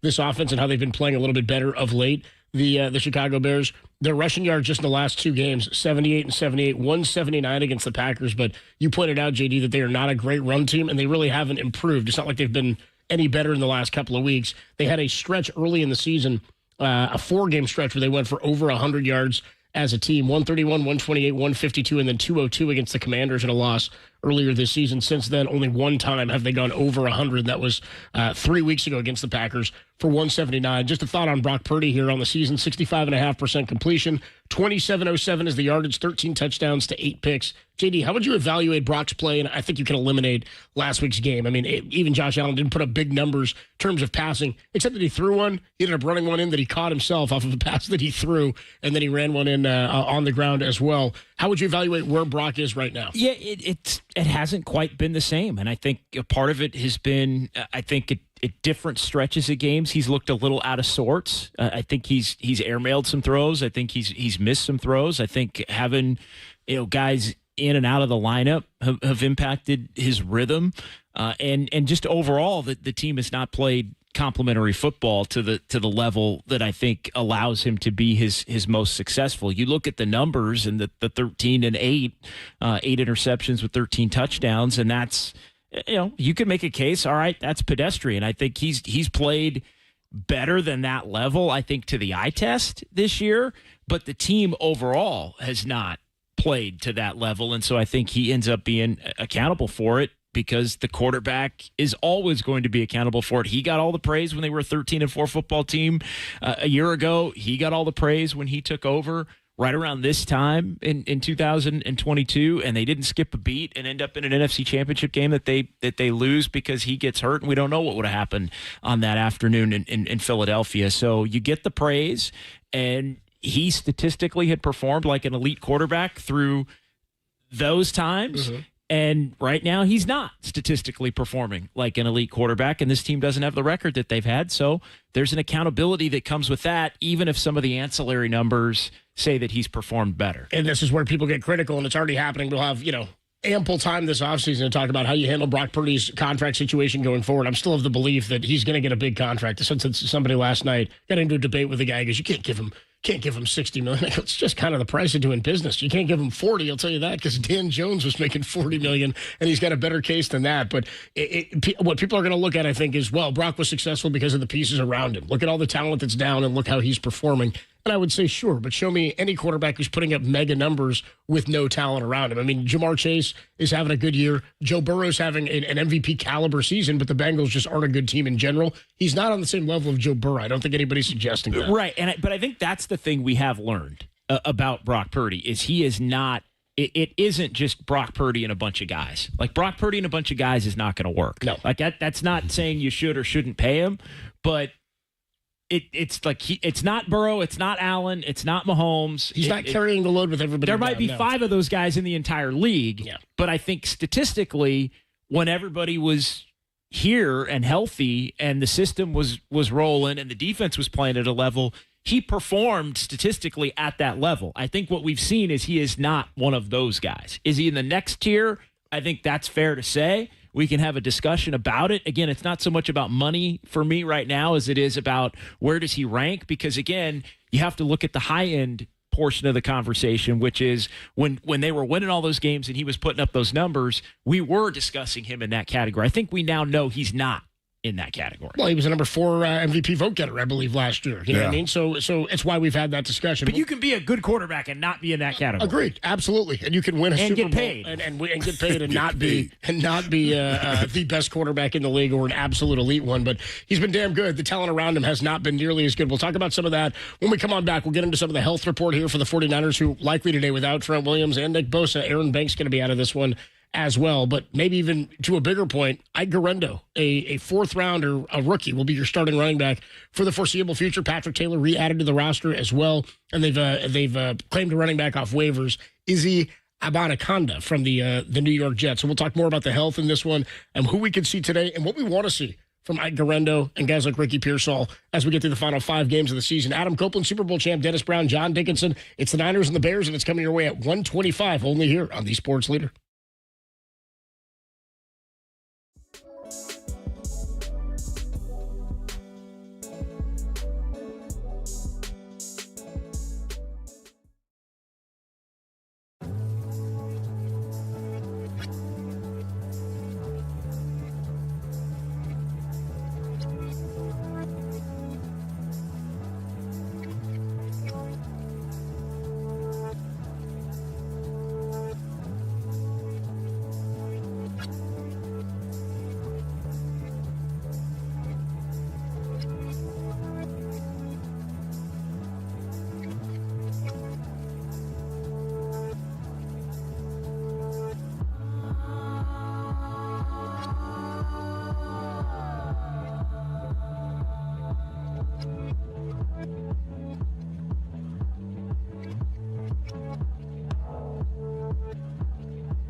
I feel like we've been very, very below average in the red zone, and we have a ton of turnovers. And I think that's really, and I don't think our run attack has been very great this entire season. And there's not really any excuse. Like, I just think we need to play better as an offense. I mean, and that's just is what it is. And I don't have an answer that's going to figure that out. I do know that you're going to get the best version of me every single week, and I'm going to try to pull this team along as best I can. And there's guys in that locker room that want to pull this team along, and we're going to go back out there and fight again. And while that absolutely sucked, man, it's football. You got to move on to the next one. That's the voice of George Kittle following the 35-10 loss at the hands of the Buffalo Bills in Buffalo last week. Adam Copeland, Dennis Brown, and John Dickinson with you from Levi Stadium as we're getting ready for the Niners and the Chicago Bears. When you looked at this one on the schedule, you thought that's when the Niners will get. Now it doesn't feel quite as good. It's more about how your team's going right now. And while the Bears are not a good football team, I think we'd all agree the offense for them has trended a little bit better in the last couple of weeks. Where they can be got is the offensive line. The 49 sacks of Caleb Williams this year. He's not going to reach David Carr status. Was he sacked David Carr like 73 times or 72 times? What a nightmare that would be. Drafted a Fresno State #1 pick by the Texans and then sets the record for sacks in a season taken by a quarterback. Yeah, 76. Jesus. And what was the next year? Because I think he had a couple of years in a row where it was like high 60s in the 70s. Yeah, it was not good. How about that, Dennis? Getting sacked like 140 times over a 2-year span would be rough. I bring that up to find the total, and of course, because we're in the YouTube era, David Carr, 2002, all 76 sacks. You could watch all 76. We could watch all 76 during a break today, Dennis. Just been pasted to the turf 70-plus times. That might make you happy, man. I'd like to see that, Dennis, yeah. How long's that tape? I mean, that is... Squeeze that in. It's a 39-minute video. Looks actually longer than I thought. Looks like it's about 14 minutes. Oh, man. So we can't get it in I a can break. knock that out. Yeah. We can get it in a break. I'll send it to you, Dennis. I'll tell you this, boys, we got plenty of time before kick. I think we'll be able to get it in. Adam Copeland, Dennis Brown, John Dickinson. Let's get you the health report for today's game. Sponsored by the Alameda County Sheriff's Office. The Alameda County Sheriff's Office is seeking highly motivated people to join their diverse and growing law enforcement agency. Apply at joinasco.com. Well, the big names out today: Trent Williams, Nick Bosa, Aaron Banks. JD, when you look at the health of this team and where it's gone from bad to worse, I mean, you think about all the key players who are gone for the entirety of the season. Really, defensive line was not the strong point of this defense anyway. It gets a little bit worse. But last week also on the postgame show, we heard a lot of complaints of people on the offensive line. I'm sure Dennis happy to complain about offensive linemen. But what's been your evaluation of how they've played? Ben Barch, the big inactive, got in there last couple of weeks. They actually thought he played okay. They ran all right behind him. But O-line play, D-line play, they're both banged up. What's your take on the health? I feel like the offensive line has been able to hold up, believe it or not, the last couple of weeks without Trent Williams, but they also haven't necessarily been, they haven't been impactful to the positive either. Like there's a difference between holding up and actually, helping you in a big way win a football game or compete in a football game. There's a lot of evaluation that has to be going on, I think, on the offensive line. I mean, we know Kyle Shanahan and how he prioritizes it, and there's certain guys he likes that have certain skill sets. And, maybe it's not the top high-end talent other than the left tackle. He does like having a top high-end left tackle, and they've been out without Trent Williams. So I think it's always going to be a work in progress for the 49ers on the offensive line. The defensive line, I mean, I've spoken to it. Dennis, we've talked about it a lot. I mean, it just hasn't been up to par. Yeah, and I think we forget, right? We forget that J.P. Mason was, one of the leading rushers in the National Football League when he was out there. And we talk about this all, and that's all offensive line. If you get a running back that's running for, 100 yards plus each football game, you're doing a good job as an offensive line. I think we forget about that part of the season because we were all so waiting for Christian McCaffrey to come back and it was going to blow up again, and it didn't happen. Didn't find the end zone once. Huh? Didn't find the end zone once. No, and he just wasn't ready to go. I don't know what the injury really was, but I don't think he just wasn't. He never got his feet underneath him, right? But J.P. Mason ran well. I mean, there was a run game. It sounds weird. There was a run game before CMC came back. There was a good run game. So the offensive line, I think, in that part, did a really good job. I think on the pass protection, maybe a little bit of a step back because then you saw a Brock Purdy not thrown on time. It was a Brock Purdy running around, running for first downs and things like that. So that changed. I think pass protection changed, maybe took a step back a little bit. But as far as the run go, when J.P. Mason was in there, the run was going great. They had a run game. Yeah, and they haven't taken a lot of sacks, but to your point, Purdy has been running around. It's hard to evaluate the Brandon Allen game for me going back a couple of weeks ago because it's Brandon Allen. But it just I don't. And they ran well against Buffalo early in the game too. So it's kind of hard to. I think they've held up is probably the best way to say it. Yeah, I think so too. In terms of the other guys who are out today, and we'll find out more about the official health of the roster. But Demo Lenore banged up. He should be back out there. Is that the anticipation today, JD? Yeah. Lenore sounds like he would be. He was full the last couple of days with the knee, and so that's obviously good news. And they were able to get. You look at everything that's going on there, that he's been one of their best players when healthy this season. Yeah, they need him back there. Got a 5-year contract extension, became one of the richest DBs in football earlier this year, and then had a rough game and then got hurt, banged up, and so he's going to be back out there. And Talanoa Hufanga, we'll see how they use him. He'll be back in the fold. Is the expectation he'll have a cast on or a club on or something like that? Because he's got a wrist injury. And again, this is important for him too. He and Dre Greenlaw working his way back. I think the anticipation or expectation is we could see Greenlaw on Thursday night against the Rams here for Thursday Night Football. But in terms of both of those guys, they want to get out there to put stuff on tape for both the Niners and all 31 other teams, because unrestricted free agents, Greenlaw needs to prove that he's healthy enough to become at least some form of the guy that we saw in the last few years. Hufanga, same thing, a former All-Pro. You want to make sure this guy, at least his agent does, that he's out there putting something on tape. Yeah, and he did practice this week with the club, so he's What's set he got, to a play. broken wrist? Yeah, he's set to play through that and try to help. And I'm interested to see how they use him. You ever play with the club, Dennis? I broke a wrist, but it's a different position. Yeah. I played with a cast on, but then it was different then because you could kind of put tape around a cask and use it as a club. Yeah. But I don't think you can do that anymore. No, so it was kind of a weapon. So it was kind of a cool thing to have a broken wrist. You're like, damn, I like this. I was thinking when I said he's got a cast on, but I don't think you can use that. I think you need both your hands to play safety. But it was great for D linemen because you could use it as a club, and it was legal. Yeah, and by the way, some guys use it in the secondary. You can use it as like a punch out. You can use it as like trying to peanut punch a ball out. We'll see what happens with Talanoa Hufanga today, and we'll get more on the health of the roster in just a little bit when we catch up with our guy Matt Maiocco is going to join us momentarily, and we'll find out especially when the actives and inactives come out for today. But just a quick thought from me before we get Matt Maiocco on from NBC Sports Bay Area, our 49ers insider. What do you guys want to see from Mike Garendo? What are you looking for from him? Because again, I think everybody's really excited about early in the year where there's a lot of talk about get him back out there. We want to see more Garendo. He's got good speed. He had that big, nice long run against Seattle. He does have I think, some fumble issues. A guy who didn't play a whole lot and I think started one game in college, the final game of his college career at Georgia Tech. So this will be the first time really he's been named a starter in the NFL. Well, excuse me, since his college days even. High school is my thought. But he'll be in there as you would assume the bulk guy. I think Patrick Taylor will probably get a little bit of run, but thoughts on Garendo and what the hope is for him? We're going to see a lot of Garendo, and I think when I think of Garendo, I think of the ability to come up with explosive runs. Yeah. I feel like a couple here, a couple there, boom. He goes for a big one. And so, that's something that at times has been lacking for this 49ers offense. Last year, they just annihilated people with explosive runs, play action pass, hit a big play in the pass game.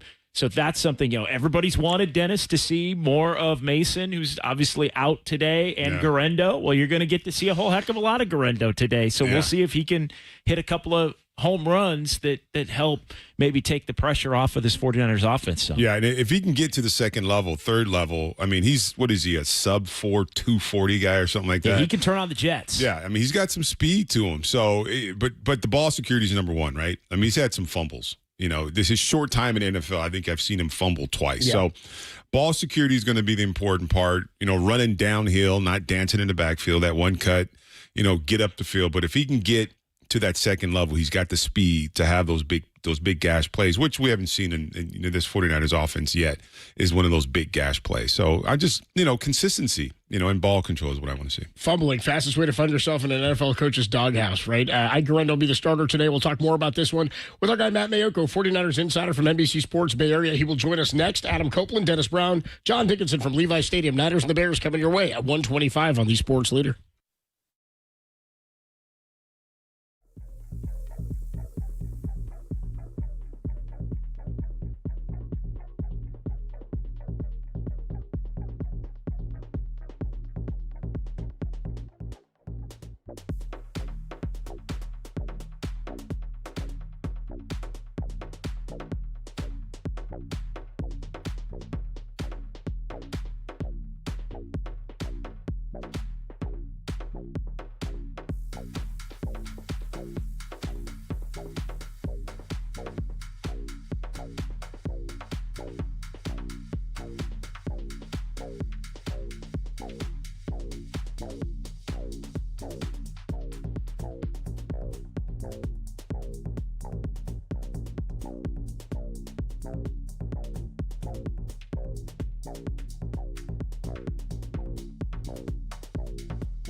For sure. I mean, every game's got to be must-win for us. We don't have any room, clearly, if we want to make the playoffs and get ahead and do the thing that we've set out to do before the season, man. Every win's got to be a must-win, and so that's plain as day, and we all know that. So, like I said, we all just got to be accountable and grow from it, and we don't have a lot of room for error right now. We got to go. So. Voice of Brock Purdy there talking about the 49ers' chances and what has to happen here to turn this season around in any capacity. Adam Copeland, Dennis Brown, John Dickinson with you from Levi Stadium, where the Niners are getting ready to take on the Bears. Losers of 6 in a row, Niners losers of 3 in a row, and have been the 31st ranked defense over the last 2 weeks in their losses to Green Bay and Buffalo. Let's connect with our guy, Matt Maiocco, 49ers insider from NBC Sports Bay Area. You read him and you hear him, of course, on the 49ers Talk podcast with Jennifer Lee Chan. Make sure you're checking that out throughout the season and today after the game. Matt, what's going on? How are you, man? I'm doing great. How's everything there? Well, we're okay. The game hasn't started yet, so no problems quite yet. Yeah. we don't 49ers are right there. They're in this one. Yeah, they got a chance. So it's pitching a shutout to this point, Matt. We just need to get the offense going here, and things have been going okay. They have 0 red zone failures so far. No special teams mistakes. No, haven't a lot of third down conversion. Go ahead, JD, your mic's off there. There you go. What'd you say, JD? The Bears have 0 rushing yards. Yeah, true. Good to this point. We've just been sort of running through where the Bears are right now and where the 49ers have trended. And Matt, in the last few weeks, one of the things that stands out to me the most is how undisciplined they've been. I mean, we knew special teams was a problem. The run defense has been rough, and the red zone stuff, third down conversions, and getting off the field on third, sure. But to me, it's the other things that have happened the last few weeks. The turnovers, the fumbles, and then, of course, the penalties, which probably go back even to that Tampa Bay game where they had the 3 consecutive defensive penalties. Just seems like everything has been sloppy and undisciplined, and it's unraveling a bit. Yeah, I mean, if we were to go through everything that's gone wrong, then, I mean, we would probably not even have a chance to watch the game because we would just continue listing everything. But, yeah, one of the things that we haven't talked about much, we've talked about the red zone failures, we've talked about special teams, we've talked about, how the scoring is down on offense by a touchdown a game, and it's up on defense by a touchdown a game, so basically a 2-touchdown swing from last season. But the giveaway takeaways, that's an area where the 49ers excelled last year, +10. They took the ball away 28 times. They actually had more interceptions than touchdowns allowed on defense last season. Only team in the NFL to do that. This year, the giveaways are up, the takeaways are down, and so that's just it's been basically any area of the team from last year that we want to talk about, there's been a drop-off this season. I really can't even think of an area where the 49ers are better this year than a year ago. I guess, Kittle's having a good year. I think that the nickelback situation this year is better than it was last year. This year with the hyena out there from day one, doing a good job. No hurdle or no Wordle hints there. And so I just think that everything that's gone wrong this season for them has, and you just can't point to any area of the team, coaching, players, position groups, where it's better than a year ago. And so it all piles up to a 5-7 record and clinging to slim playoff hopes. Yeah, and Matthew, I mean, you're around these guys during the week quite a bit. These last 2 weeks have been tough. I mean, I've never seen a 49er team get blown out 2 weeks in a row. What's the vibe? I mean, you're in the locker room, you're on the practice field. I mean, what's that? I mean, do you see guys coming to the front, leaders coming to the front, and kind of checking people, or is it just kind of business as usual? Is there any urgency? Is my question. Yeah, I think there is, but I think that there's also very obvious frustration because I think for the longest time, guys like Warner and Kittle, those two guys in particular, guys who have been playing, basically every week and who are leaders on this team and producers on this team.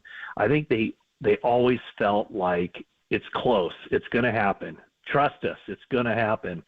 And every week, it doesn't happen. And I think it's just different. And I think also when those guys look around, let's just take Fred Warner, for instance, from the defense that was on the field last season in the postseason to what the defense was, say, last week in Buffalo, the only two guys who were starters last year who remain starters right now, or at least last week, were Fred Warner playing on a broken ankle and Charvarius Ward, who was coming back from 4 weeks where he's dealing with a family tragedy. Now this week they'll get Diamador Lenore back, but just think about that. I mean, there's no Bosa, no Greenlaw. It's just been very taxing for this team. And I think very frustrating because these are guys who are used to winning. These guys are used to, punching their ticket to the postseason, and then on top of that, making deep playoff runs. And so I think that the frustration is that it's a bunch of new guys who maybe just don't understand, what the history is and the recent history and how winning is just kind of built into the DNA of this team. Well, this is a different team, and this is a different team with different DNA.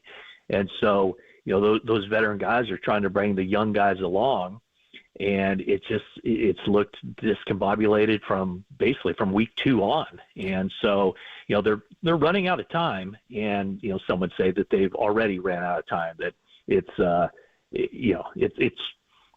not likely that they can run the table based on anything we've seen this season. Yeah, I mean, we'd be talking about them going 5-0 when they're 5-7 in the first 12 games of the season. Yeah. Let's talk about one of the young guys, Isaac Guerrero, figures to get the lion's share of the carries at running back. What do you expect from him? And I'll kind of second part of that, who do you expect among the other running backs active today to get the second share of the load? Yeah, Isaac Guerrero, let's just go with what we've seen from the 49ers offense, and that is it's going to be Isaac Guerrero, and he gets a little bit treatment. More. He gets the CMC treatment. He gets the Jordan Mason treatment when McCaffrey's not out there. No, he's the guy, and he will carry the ball as many times as they can possibly give it to him. They will want to run the football. They're hoping for some big plays from Guerrero. But let's just say he peels off a 35-yard run and needs a breather. Then it'll be Patrick Taylor stepping in there. And then the third running back for this game will be Keyshawn Vaughn, who was with the team in training camp, was on the practice squad for a while. They just brought him back to the practice squad, and so he will be up for this game. And so that would mean that the recent pickup, who is on the 53-man roster, Israel Abanikanda, he comes over from the Jets. He was a 5th-round draft pick from the Jets last year out of Pitt, had a great final season at the University of Pittsburgh. Didn't play much as a rookie for the Jets and played 0 this year. They released him, waived him. The 49ers picked him up. So look for him to get some action at some point at the end of the season, but not yet. I think he will be one of the inactive guys, and they got to get him up to speed with the offense before they put him on the field. So the top 3 guys will be Guerrero, Taylor, and Vaughn. Do you think we'll see, I was talking to Matt Maiocco here, I was looking at the 2021 season when they started 3-5 and turned things around, but I wasn't as concerned with, the way that year went relative to this, because it's a completely different situation in terms of health and success to this point. But I was more thinking about how many running backs they used that year, and Kyle made note of that this week, that in every year besides since they've acquired McCaffrey, outside of those 2 seasons or season and a half, they've used like 4 running backs, and they're down to like their 4th now if you include Elijah Mitchell being out since the start of the season, as he probably would have been the starter coming into this year. But that year, part of the reason everything turned around was Deebo kind of becoming the wide back. The 8 rushing touchdowns for him, his yards per carry, I think he was like over 6 or 7 yards a carry that year. He hasn't had any success this year. They have run it with him fewer times than they have at any point really in his career, and just going at about 2.5 yards a carry. Do you think we'll see any more of him out of the backfield? And also, 2.5 yards a carry, what gives? Yeah, I mean, it's been interesting. I mean, he took kind of the NFL by storm in 2021, and I mean, it was just this dynamic weapon that none of us had seen before. And he averaged a lot of yards. Over 6 yards per carry, and basically every year since then, those yards have dropped off. Not to this point. I mean, now he's under 3 yards per carry. So it's tough to kind of figure out why that is. I think teams certainly keep an eye on him. He's probably the one guy in the formation, especially with McCaffrey out, where defenses are keying on him. They're figuring out where he's lining up. Is he going in motion? Is he going to get the jet sweep handoff? Is he going to be in the backfield? Where is he going to be? So I think that has a lot to do with it. I was bullish on him when the season started because it felt to me like, while all the awkwardness and weirdness with Brandon Ayuk and his contract situation, he wasn't there in the offseason program. He was there in training camp, but he wasn't practicing. Meanwhile, Deebo Samuel was doing all the right things. He was working hard. He looked like he was in good shape. Looked like he was going to have a really good season. And I think the season started off pretty well for him as a receiver, but the running part of it just hasn't been there. And I don't know if the pneumonia, if that had anything to do with it, with him losing some weight and maybe some strength. But no, there's no question he has not supplied the kind of game-breaking, yards after the catch, yards after the handoff. It just hasn't been there. And so this is an opportunity, I think, for him. The Bears do play a lot of zone defense, and so Deebo does have difficulty separating against man coverage, but maybe in this game there will be some opportunities for him to catch the ball in space and make some plays. We've seen him make plays. We've seen him have some, what looked like some big plays, but they're as kickoff returners to open the second half. The game against Green Bay where that one came back, but then the big one last week. So, he's still got it in him, I think, but for whatever reason, it just hasn't clicked this season. Matty, it also hasn't clicked the last 3 games for Ricky Pearsall. Just 3 targets, no receptions. He's been shut out against Seattle, Green Bay, and Buffalo.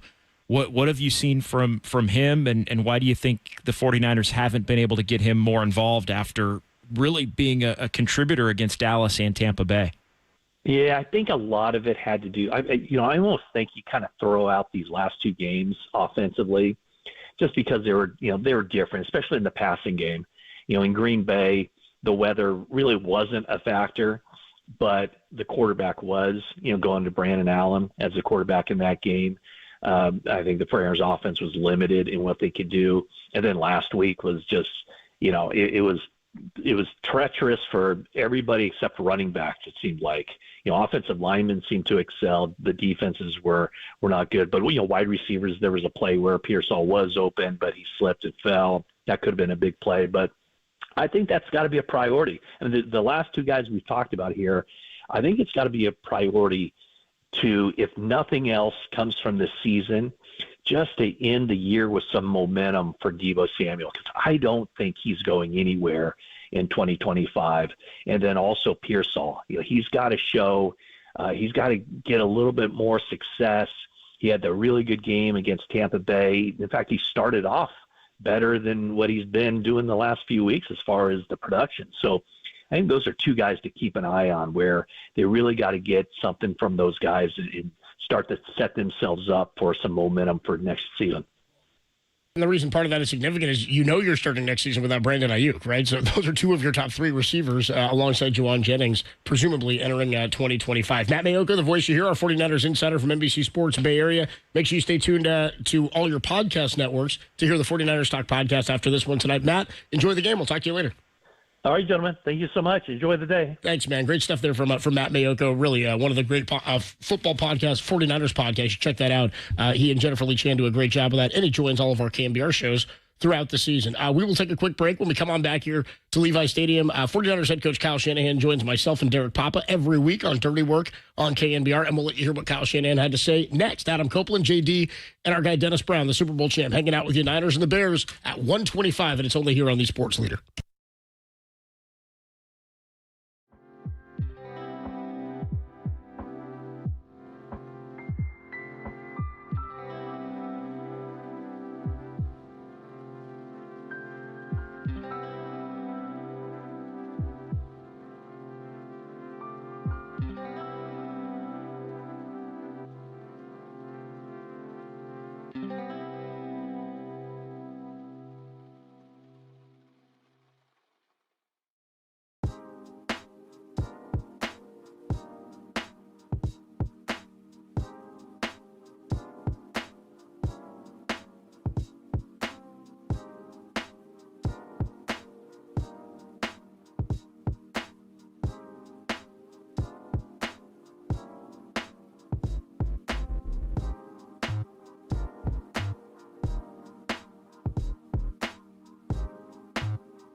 Adam Copeland, Super Bowl champ Dennis Brown, John Dickinson with you. Week 14, Niners and the Chicago Bears at 125. Caleb Williams, the number 1 pick in last year's draft, comes to town to take on Brock Purdy, the last pick in the draft a couple of years ago. It's going to be a lot of those in Brock Purdy's career facing number 1 picks. Every time he goes up against them, there'll be a front end and a back end of that book. We'll get a conversation with Larry Krueger, by the way, coming up in just a little while.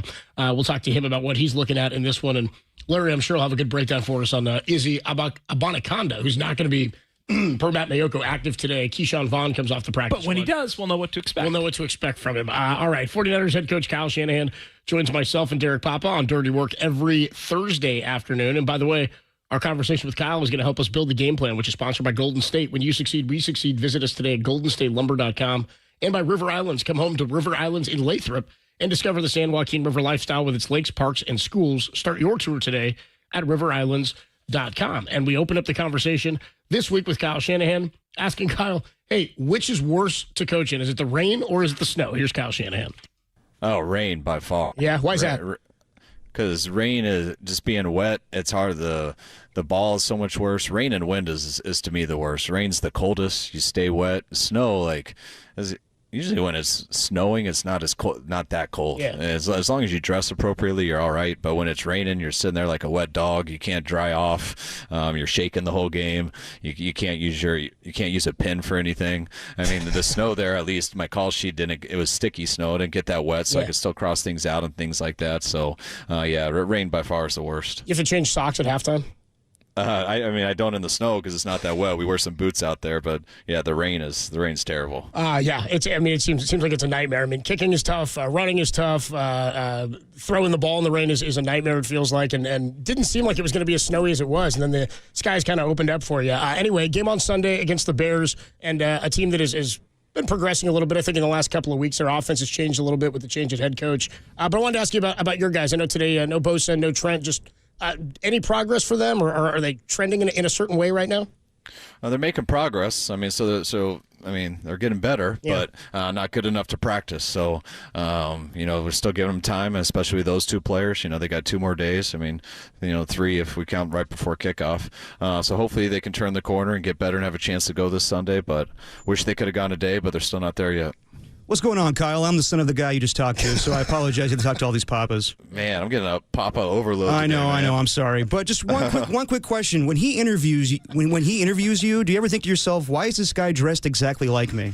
that is so funny, man. Yeah, when did you start wearing these flat bills and stuff? Yeah, I know. When you became the head coach, dude, that's basically it. Yeah, pretty much. But in all seriousness, from last week, how do you judge what you guys did offensively last game? I know yesterday you said you don't really put a lot of stock into what Ricky Pearsall did, and I'm assuming that's the same thing for George Kittle and his targets and Brock Purdy and his performance.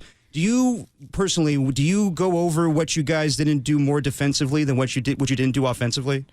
I do it both, and I do it with special teams. You do everything. I mean, you take things to account. It's Brock on the play that he turned it over on, that ball slipping out of his hands. Right. I'm not going to sit there and just tell him how bad he messed up because he let the ball slip out of his hands there. He's going to the right spot with the ball. He's going there on time. You look at anything he did wrong with it, being careless or anything, and then you're like, hey, dude, I understand the situation here. That's why we're trying not to get in this situation so we don't have to call these passes. That's why we are trying to focus on the run. That's why we do got to hit some of these screens and things like that. So, going into that game and have an idea all week, we knew we were going to have to run the ball well, and we were going to try to excel in throwing screens, and I thought we did well in both of those areas. But the way it started out, I think we had, in our 5 drives, we crossed, in the first half, I think we crossed the 50 on all 5 drives. I think we had 1 incompletion, and we had 7 yards of carry, and we had 3 points to show for it. So that was disappointing. Why do we get to those 3 points? Well, there was a couple completions I thought we could have made on second down that got us closer to have a better third down attempt, and then we missed 2 field goals. But you should still be in a game in those elements with that situation. But when you're giving up that many yards per carry on the other side, and it's 21-3 like that, you got to come out in the third quarter. You're going to come out strong, and I thought we did. We went down the field, got to the 1 yard line, and then fumbled. And so those are the things I'm hard on. There should be no reason for the fumble. We can't even we did a good job kick returning, but Deebo can't give that fumble up there. And when you put yourself in a hole in the first half like that, by not stopping the run on defense and things like that. And then you turn the ball over on offensive special teams 3 times in the second half. It's eerily exactly what happened versus Green Bay. Yeah. I thought we had a chance to make that into a game. And when it is a game, you'll see what happens in the fourth quarter. It doesn't guarantee you're going to win, but both of those I felt should have been a game. And when you don't stop the run and you turn the ball over like we did, that's when you end up getting embarrassed with that score. Kyle Shanahan is sponsored by Amici's East Coast Pizzeria. When you want the best pizza in town, Amici's delivers. In terms of some of the injuries on the roster and some of the guys who are going to get maybe more opportunities, what do you want to see from a rookie like Garendo for the rest of the year? We'll start with Garendo, yeah. Yeah, well, I mean, when he's got, when Mason got hurt, I believe versus Seattle and stuff, he's come in and done a real good job. Yeah. So, just having an opportunity like that, he's, got a feel for it this year. I think he's gotten better as this year's gone. And now this is a hell of an opportunity for him.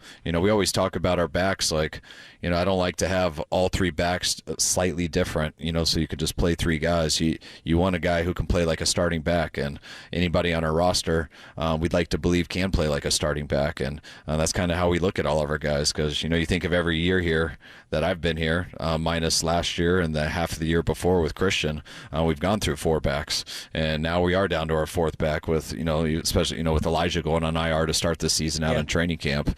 And so now he's going to get his opportunity. And I believe he can run like a starting back. That's what I expect from him. He's done it in the times that he's gotten it this year.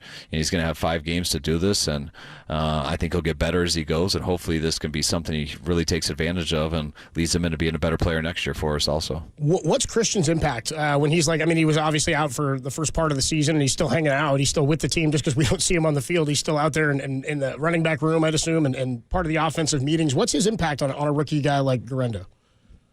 Christian's the biggest thing is for, people come in and, they know Christian because, he's being an MVP and being on so many commercials and just being Christian McCaffrey, that they know him, and who knows what their opinion of him is before they meet him. But the coolest thing about Christian is when people get around him and you get to really see how great he is.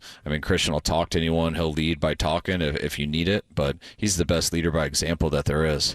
How committed he is to everything, how hard he works. Our whole team knew how ready he was for that Buffalo game. You could just see what he did in practice, what he did in walkthrough just over there in Buffalo on Saturday. His attention to detail on every little thing in the meetings, to his routes, to the runs, to the protections. He comes to work every day like he's the last guy on the roster scared to get cut.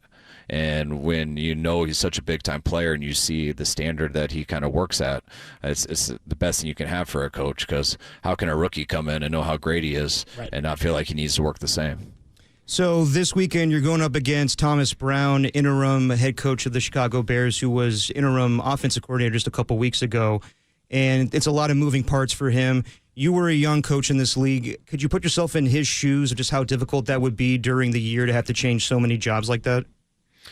Yeah, I think it would be tough just because of, when jumping into the offense coordinator role, I believe, is the hardest. Yeah. Because you didn't get to prepare the team for it the whole offseason, how you were going to kind of set these guys up to practice in the offseason, what was going to lead to your game plans in the year. So I believe that's the biggest challenge. And when you get thrown into that role, which I think you did a few weeks ago, you want to do stuff that you believe in, but you can't just draw a play up and do it. You got to train guys. So you got to do things that guys feel comfortable with, and the only way guys feel comfortable is by repetition. And so it's a little bit different as a coordinator coming in the season. So you got to kind of ease that in. But then all of a sudden, while you're doing that, getting sprung as the head coach, it's just going to make his coordinator spot a little bit tougher. Now the head coach thing, you get a lot more attention. You got to talk to the media and stuff. But really, everything's going to run itself. He's just got to run some team meetings. He's got to talk to the team the night before. For the first time, he's probably going to be in charge of calling timeouts and throwing a challenge flag. But I also do believe that's a little easy for an offensive coach, because there's not a time that an offensive coach calls a play where he's not thinking about what the time is, the situation and stuff, from a time standpoint and timeouts, where I feel like on defense it's not always the same. You don't always have to think about the time on the clock totally and what play I'm going to run to get out of bounds or how many yards I can get and things like that. So he should be somewhat used to it, but it's different when you're calling plays all game and thinking that way, and then all of a sudden you got to talk to someone at halftime and get your mind on how to be social and answer a question in that way. So you better be prepared for that, or that'll catch you off guard like it has to me many times. Talking to Kyle Shanahan here, nice enough to join us on a Thursday afternoon, Niners and the Bears on Sunday. I just want to ask you about a play that happened, not so much about the fallout from it, but the Azeez Al-Shire hit this past week on Trevor Lawrence on the slide. there's been some debate about like whether or not sliding should be something that quarterbacks do. We talked to Steve Young yesterday, and he said he always thought sliding was more scary and more dangerous because of like what happened to Trevor Lawrence. He said, I think that the slide rule was invented kind of to protect guys who couldn't run. But he said if you're mobile, you're just kind of a runner. What's your thought on how a quarterback protects himself and the slide? I mean, I don't know what you coach guys to do or what you train them to do, but just your thought on a QB protecting himself in that situation. Oh, I totally agree with Steve, man, with what you're saying. I mean, sliding isn't easy for everybody. Some guys got a real natural feel for it. Probably some more guys with baseball experience and everything, and they can eat up a lot of yards and slide at the last second. But I'll tell you, it is. I mean, not everyone is trying to hurt the quarterback at all, and it is tough. I mean, a lot of these quarterbacks are bigger than a lot of these defensive guys, and they can really run some dudes over. And so you better bring it. And then at the last second when they slide, it's what we coach on a guy who can run you over and is willing to run you over. You can't go in there with the intent that he's going to slide. You have to go in there ready to tackle him and hit him like a normal runner. But you do understand the rules. And when they do slide at the last second, your momentum really can't finish the tackles, but you also can't stop. And so what we coach guys to do is you got to dive over them. You're starting to lower your hips so you can explode into them and deliver the blow. And you can't stop that when they slide at the last second. So what you got to do is continue that movement, but you just got to dive over them. If you try to go into the body, you're always usually going to hit with the head in the head area. And when you lead with a forearm, like Azeez did, that's when people are going to look at it that way, and you're going to get in trouble for it, whether it's a fine, whether it's a suspension. But I mean, I know, the hit wasn't right, and especially leading with the forearm and stuff. And those are techniques that Azeez got to clean up. But I will say Azeez is, without a doubt, one of the most impressive, best people I've ever been around in the sport. This guy took full custody of his kids of his siblings throughout college, basically raised them, is the best community person I have ever been around. They used to call him the preacher on our team, or the pastor, the reverend. The reverend. Whatever it was from Friday. What was that movie? It was Remember the Titans, Rev? Remember the Titans. Rev. He was like that. Yeah. So, he's, I get why everyone's sticking up for him from a character standpoint, because he is that type of guy. I mean, just ask my kids who've been around him, or anyone. He is special. But those hits, we do have to get out of the game. But I will say, it is not easy. And the sliding stuff, I totally agree with. I mean, there could come up with some more rules to help it out, because it is a really tough situation for defenders to be in. And the quarterback, they're sliding to protect themselves. But, yeah, that does make your chin and helmet vulnerable, even if the guy's intent isn't to hit you there. Last one, Kyle. I am a proud fellow Longhorn myself, University of Texas alumni. Nice. I know you're busy. You're probably not watching every game, but what's your opinion of the team this year if you've seen them, and are you going to have a chance to watch the SEC championship game at all on Saturday? I have not watched one game. Yeah, okay. Fair enough. Saturdays I have a whole routine. Yeah, I figured. When we're done with walkthroughs, I get my hour and a half nap in, and then I go straight to the hotel and I start going through this whole process. So when I go in the lunch room or the meal room for a cup of coffee, sometimes it'll be on and I'll watch a couple plays. But I really don't have a feel. But I love Sark. I've been close with Sark for a long time. When he got that job, I was so pumped up because I know how special Austin is. The players that are in Texas, how easy I feel like it should be to recruit to get people to go to UT.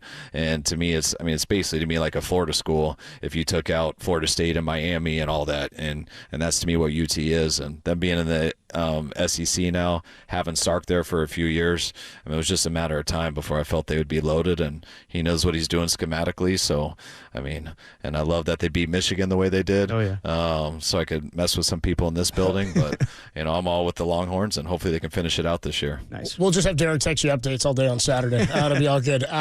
Good luck on Sunday against the Bears, Kyle, and we'll talk to you next week, man. All right, guys. Thanks.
It's a combination of things, but like I said, at the end of the day, like the small details that we're giving up, like should be non-negotiables, are showing up there in terms of mistakes being made. So just being on it, we can put up with a guy on their team making an outstanding play, but at the end of the day, if we're beating ourselves, we're never going to give ourselves a chance to win.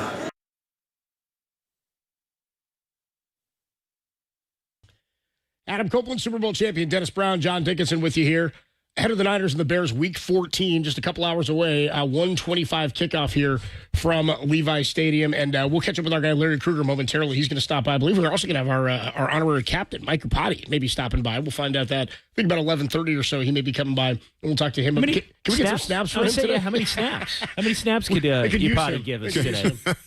I haven't seen him in a while. I know he was doing some coaching with Harbaugh, so I'm sure he can go out there and get a couple snaps in. I'd be good with that. I'm okay with that. Why don't we get you before we talk to Krueger in just a little bit, let's get you the player to bank on, sponsored by Casino Matrix. Just drop in for gaming, dining, sports. Please gamble responsibly.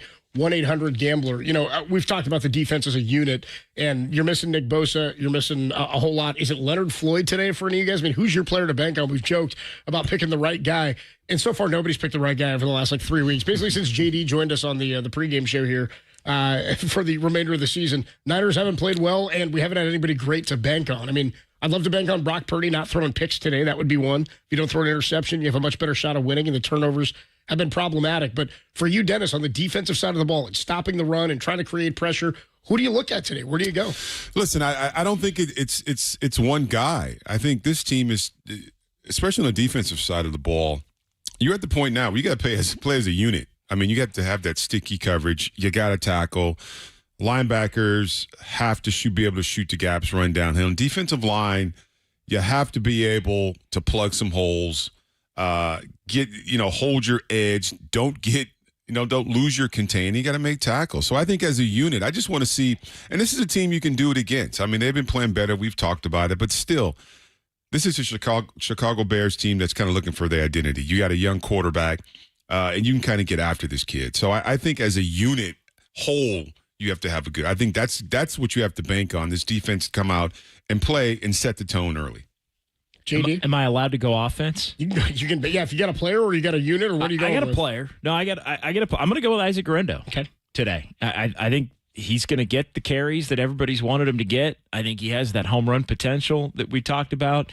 Dennis mentioned it. The key for him is don't put the ball on the ground. You got to hang on to the rock. You got to protect the football. But I think he's going to get opportunities to make big plays because he's going to get a lot of carries. And I think we may, on the post game, be talking about, oh, wow, that one play that he broke off in what winds up being a big day for him overall. Yeah, that'd be big. I'd love to bank on a guy like Deebo Samuel because he's a guy you need to step up. Right? After the lock-in game in Tampa where Jake Moody misses 3 kicks and there's that little spat, they win that game and they come on home, but things have not gotten a whole lot better. One for the kicking game, and certainly not for Deebo Samuel, who's been missing in action for really all of this season. A couple of big plays for him, but nothing explosive. And so you talking Isaac Guerendo and about, Larry says game breaker speed. It's what Krueger talks about with him. He does have the ability to pick up chunk yardage and chunk plays, which is something the Niners haven't had really at all this season, with the exception of guys like J.P. Mason when he was leading the league in rushing for the first part of the season. But when it comes to guys to bank on today, Deebo Samuel's a guy who needs to start putting something together. And we heard Matt Maiocco say that a little while ago when he talked to us, that going into next season, you're looking at a receiving core to start the year of Juwan Jennings, Deebo Samuel, and Ricky Pearsall, Jacob Cowing likely, and maybe whoever else they bring in, potentially a vet, something like that to help out there, maybe a special team guy. But the fact of the matter is Deebo's a guy who is right now a $25 million kick returner, right? I mean, he's not done anything explosive, but when you see that play, when you see what he's done a couple of times coming out of the half in the last 2 weeks where he's had 2 big runs, even though he fumbled one got called back, it lets you know that stuff is still in there. They just need to be able to get the ball in his hands and have him break something explosive from the line of scrimmage. We know he's not an elite receiver, but with the ball in his hands, he can be dangerous as evidenced by those kick returns. I just don't know what's going on with him. 2.5 yards per carry, under 3 yards a carry this year, and his catches and his offensive output and production have been non-existent. How much, Dennis, is it for you? Just is it lost a step? Is it the scheme? Like what? He's 28 years old now. What do you think it is? We were talking earlier about when he became kind of running back / receiver. I mean, he took a lot of hits during that season. I think his body is it's got to be kind of, I mean, he's a big dude. He's a strong dude. But he took some hits in that season when he was like running back / the wide back, receiver. 2021, Yeah. So I don't know if it's catching up with him. I don't know if teams have caught up with him and kind of the scheme. But there was a time when you had that jet sweep that you didn't know every time you got it could have been a touchdown. Now, it's a loss. So, either the scheme's not the same, he's not the same, or, teams have kind of figured it out or with Deebo. And we know that he's separation speed, but he's always been a yak guy, right? Those quick little dig routes, and then he's up the field, boom, 20 yards up the field. So I don't know if it's just that season, right? That nothing's really clicking, nothing's working for the 49ers right now, but he is somebody, being a leader too, he's someone who's checked other guys on the football team, kickers, I don't know if that counts, but, he's a guy that he's a leader and he needs to, he's got to put some more on the football field. Last 3 games, he's had 1 rush in the 3 games against Seattle for -1 yard. I'm just looking at some of his best runs. The most they've handed it to him this season was game 1 against the Jets. 8 carries, and it was for 23 yards. So his long in that game was 6. He had a long of 8 on 2 carries. He had one that went for 8 yards, another that went for 6 against the Patriots. And I mean, that has basically been it. He had 1 for 6 against the Cowboys. There's a lot. They've given it to him 4 times in a couple of these games, but they're not giving it to him. It was so ineffective. It had become so ineffective. They'd really just completely gone away from it here the last 3 weeks. Yeah. How many carries you said was the season high? The 8 was the season high. Was week 8 1? of his 27. So he has 27 for the year. 8 of the 27 were week 1 against the Jets. He's had 2 other games where it's been 4 at Seattle and against Dallas. Both of those games, it was 4 carries for 15 yards, and the top carry was for 6. Yeah, Deebo Samuel has got to get some going because they'd love to build some momentum here with he and Ricky Pearsall on the final 5 games of this season, heading into next year, knowing that you're not going to have Brandon Ayuk to start the season. Adam Copeland, Super Bowl champ Dennis Brown, John Dickinson with you here on a Sunday afternoon where the Niners are going to take on the Chicago Bears at 1:25. Greg Papa, Tim Ryan will be on the call. We'll check in with the broadcast booth a little bit later before we hand it over to the guys who will take you to and through kickoff here from Levi Stadium. Our guy Larry Krueger, Niners Nightly, the Krug Show, he's going to join us here at Levi Stadium to talk more about this one. He said he didn't have a great feeling about this game when I talked to him on Friday, and also he was just tweeting about this as Ian Rappaport put out some insight on where the 49ers could go with Brock Purdy. The expectation is that they will extend him this offseason. That's what Ian Rappaport is reporting a couple of hours ago this morning. We'll talk to Krug about that, as well as how the Niners beat the Bears on this Sunday afternoon, only here on the Sports Leader.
So I was trying to go on a weight loss journey about 20 days ago, and I couldn't lose weight at all. I was about 225 the morning of the announcement of being the OC. This morning I was 203. What I realized, if you increase tags to your day, you forget about food. And so I went a couple of days and just really didn't eat, didn't even think about it. Wasn't hungry. I was thinking about the next moment, what to say to this player, doing game planning, and I look up and I'm, almost 30 pounds down. So we'll keep going, see how long it lasts. As a voice of interim coach for the Chicago Bears, Thomas Brown, I'm going with Tom Brown. He'll be out there on the sideline. First time this year he'll be calling plays and as the acting head coach for the Bears. I mean, first time he'll be calling plays from the sideline. He's not going to be in the booth today, as he'll be on the sideline as the interim head coach. 4 weeks ago, he was the passing game coordinator, and now he's trying to beat the defending NFC champion 49ers, coming off of 3 straight losses. The Bears are 0-6 in their last 6, and we'll talk to Larry Krueger about this one, the Krug Show, and of course Niners Nightly, weeknight 6 to 7 on KNBR, as well as part of our pre- and post-game coverage here. How about the Bears, Larry, have not won a game, as JD and I were joking, in the United States since October the 6th. Their last game came in London. How you doing, bro? They're due. So you're saying they're due? Yeah, unfortunately, it sort of feels like maybe they're due. And I'm always wary about going up against a team first game after firing their coach, seeing an interim head coach. It means they're not a good team, but they've had some dead cat bounce stuff happen, and they've lost 3 consecutive games by a total of 7 points. The Niners have struggled in areas that the Bears have found a little bit more success in over the last few weeks. How you feeling about this one right now, Larry? Well, I mean, I think this one is real clear today. The 49ers have an opportunity here. They got, we're going to find out. They're either got a little more fight in them and they're not going out like lambs, or they're going out quietly and meekly, and that's going to be a wrap on the season. I mean, you got to beat the Chicago Bears in December in your home stadium. But it's all going to come down to, can the Niners run the ball? They've struggled to run it. They got the running game going last week against the Bills, but a lot of that was CMC. Can they run it today with Guerendo? Can they run it with Patrick Taylor, Keyshawn Vaughn? Can they run the ball at the Bears? And if they can, they may not just win the game. They may give themselves a template for how they can finish this year on an uptick and maybe even make the playoffs. If they can't, it's going to be, good night. And the Bears are going to win this game, and the Niners are going to start the rebuild. And the Bears' run defense gave up 5.9 a carry to the Lions. Minnesota ran for 124. Packers ran it on them. They've missed 25 tackles in the last 3 games. I think the Niners can run it today. That's what it's going to require. And you talk about the run game and how important it is going to be, Larry, but Isaac Guerendo, we've seen him a couple times. He's had a couple nice little runs, but now he's a starter. I mean, what are your expectations? Are you looking for him, to break one big? Is he going to be the big boost that this offense needs? Ball control, ball security, all that different. What are you expecting out of Isaac Guerendo today? Dennis, it's equal parts scary and exciting. I mean, that's how I look at it. He only has 42 carries on the year. He's averaging 5.9 a carry. But week 6 against Seattle, he had the 10 carries for 99 yards. He had the 75-yard run. He looked really good. He looked really good against Dallas in week 8.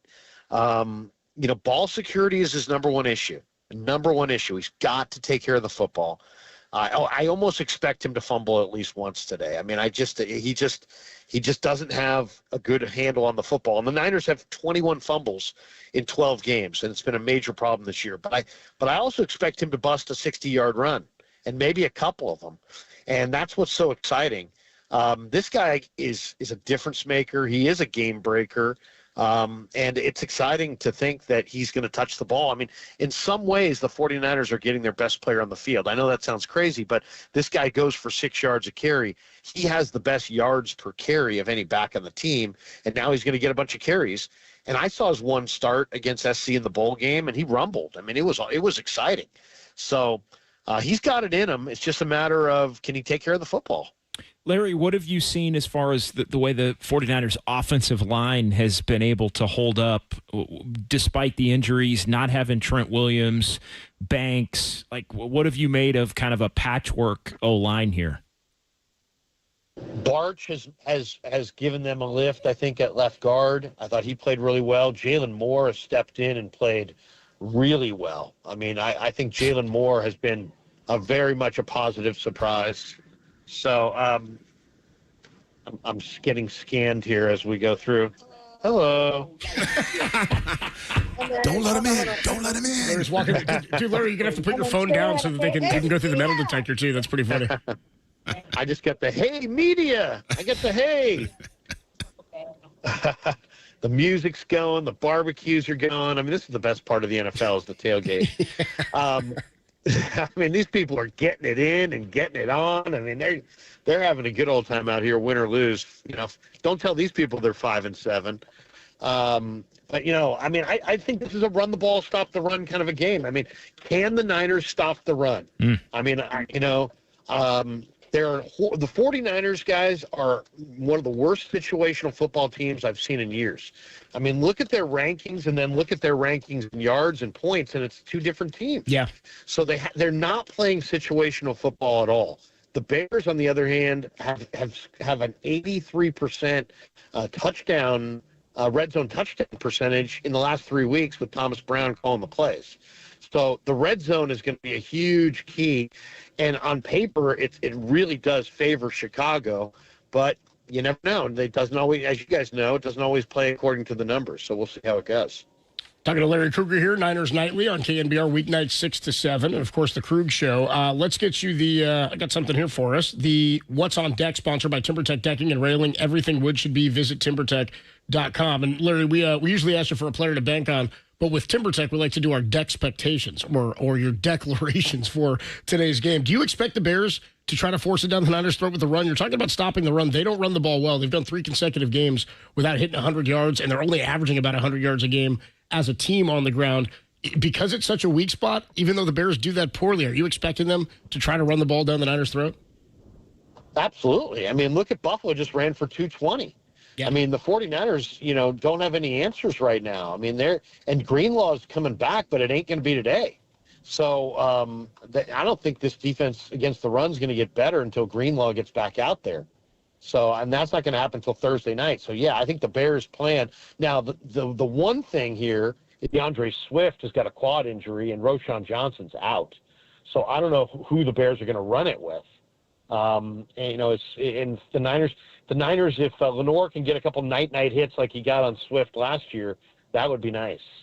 But I don't know who the Bears are going to run it with, but they're clearly going to try to run the ball, get to second and short, third and short, and have Caleb throw these little stop route passes to a bevy of their good weapons.